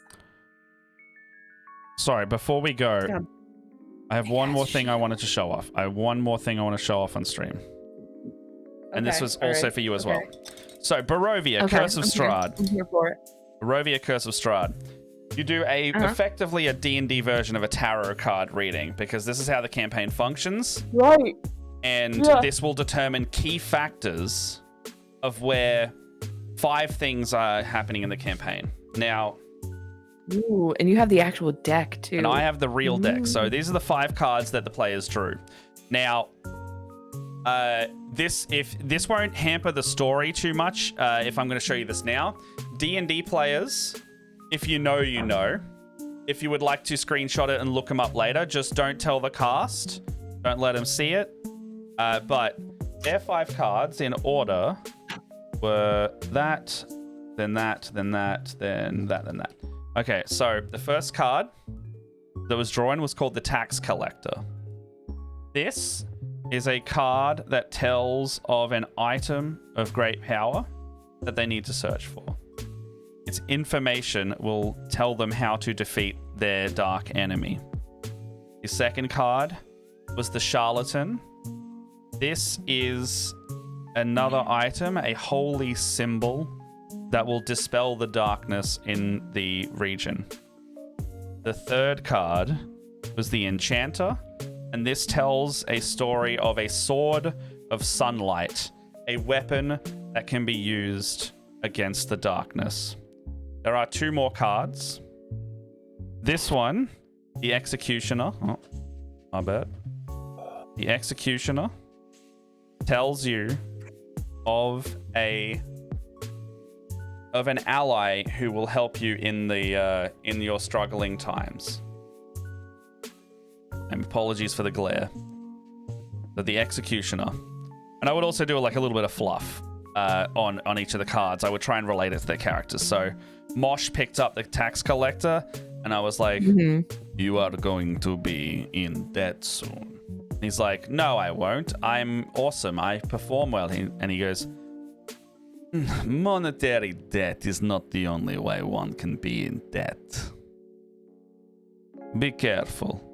And I would do that kind of stuff. Mm-hmm. One of the characters was like, Rin's character was like, this is bullshit. And then I drew her card and was like, you are living a lie? The charlatan knows. Truth will be revealed. And she was like, that kind of shook her a little bit. And she like steps back and he goes, the cards do indeed have power. And then they started like believing a little bit more. And then they did a really good insight check. And they were like, I was like, no, this seems real. Like this seems like it has power. And the last card, so this card was an ally against the darkness. And the last card, which I drew the Dark Lord for, which is a very interesting one, which is where you will find your enemy for the final time.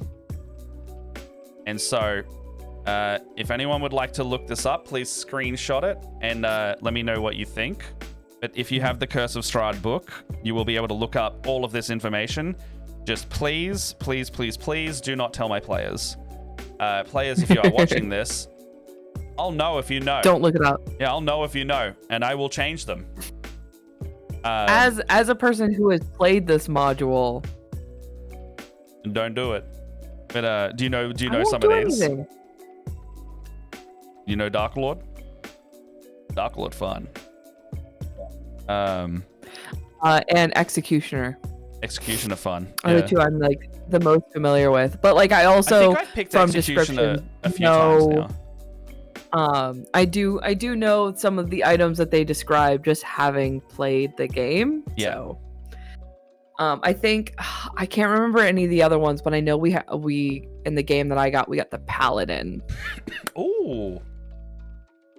I really would like one to have there's two characters that come up later in the book, and I've always wanted to have one of those characters, particularly one of them, be the ally, because the module's kind of like, look, you can bring allies with you the entire time, but for the final fight, it should just be the prophecy ally, and the others may have to like step out, bow out, die type thing. And it's not like you're gonna force it, but you know, they could get separated from the group and all that. But yeah, really cool, really fun. So if you wanted to screenshot that, please have already done it. I won't be posting it anywhere else because I don't want them to see. And if you have seen as a player, just don't look it up, please. I trust you. And Something went wrong. yeah. What's up? Oh. What's going on? Oh, I was trying to click into that link you sent me, and it says that my internet isn't connected, which is odd. Fun times. So I'm definitely using the internet. Here we go. Cry Club. Oh yes, Cry Club. Yeah, everyone go check out Cry Club. They're Oh my good. god. Oh, I can't wait to listen to some of this. Okay. Oh yeah. I'm ready for this. I think one song's very much like I'm queer, and it was like a very queer song of like people like me. It's a very pointed song, but in a way that I really like, because it's like very clearly like talking about how I just want to exist and you keep targeting me type stuff. It's so nice to find other people who are into the same things as you are and just get it. Mm. Yep. But All right. I think, who do we got? I see Punkle Nix. I can see. Oh no, Rin. you said you had somebody you wanted to raid somebody specific. I was gonna raid in Blackwater, but I don't think they're streaming. But we could go with the Advantress, who are great. We could go to Rin, who's in my Strahd campaign. We go to Perception Studios with the wonderful puppets. I would say either of those, one of those last two. Advantress always has lots of people watching them. No worries. Have a good one. I think. Have a good day, guys. It looks like someone I think I know, but Oh, Advantress isn't live anymore anyway. I think they must have just finished. Rin's playing No Man's Sky. Let's take it to someone who's playing D&D. Let's go to Perception Studio. Take art. I feel like that's becoming a thing I'm saying. Taking art good beans to their good beans. Oh my god. Good beans. Beans that are good. All right, everybody, thank you for joining us. Hope you've enjoyed it. I'm gonna post, as always, I'm gonna post this. I've really only worked on this today, so it's gonna be the filigree mostly as my photo. So enjoy that. I'm really enjoying how that came out, so I'm happy with that. And then Leia's Gundam also looks fucking amazing. I don't think I'm supposed to snap this on yet, but Well, you might not be able to get it off anymore. Ha ha ha! I Hey, won. there you go. All right, I'm gonna trigger this. Hey everyone, please come and watch our other shows. We have 2 more. It's a bit of a 2-stream Tuesday going on at the moment. And I might be back tomorrow with another stream. Leia, if you want to come and hang out, you're more than welcome to. I'm trying to do some like work, body doubling, and or more painting. I'm just gonna do something maybe. Okay. See how we go. What do you normal time? I might be down for I that. usually get on around 11 or midday because I want to have like lunch before I start so I don't forget. So it'll be at an hour and a half ago in terms of start time. And then like if you need to pop out, just pop out and go to bed. Yeah. Because I got all the Pop on. overlays sorted for these things. But yeah, I might be back tomorrow. I'll see how I feel. Right now I want to say yes. There's some work I want to get done, but it's like stream able to do work. Like PAX, like my PAX panel promo stuff. But yeah, come watch Barovia, 10 a.m. on next Tuesday, Australian time. American evenings around, what's that for you? What's the normal time for you? 6, 7 p.m.?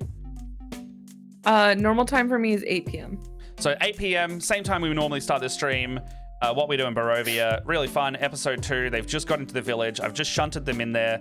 And then after that, Elder Scrolls 3, Dragon Break, Elder Scrolls Episode 3 of Dragon Break later that evening, 7 p.m. This raid's going to run out.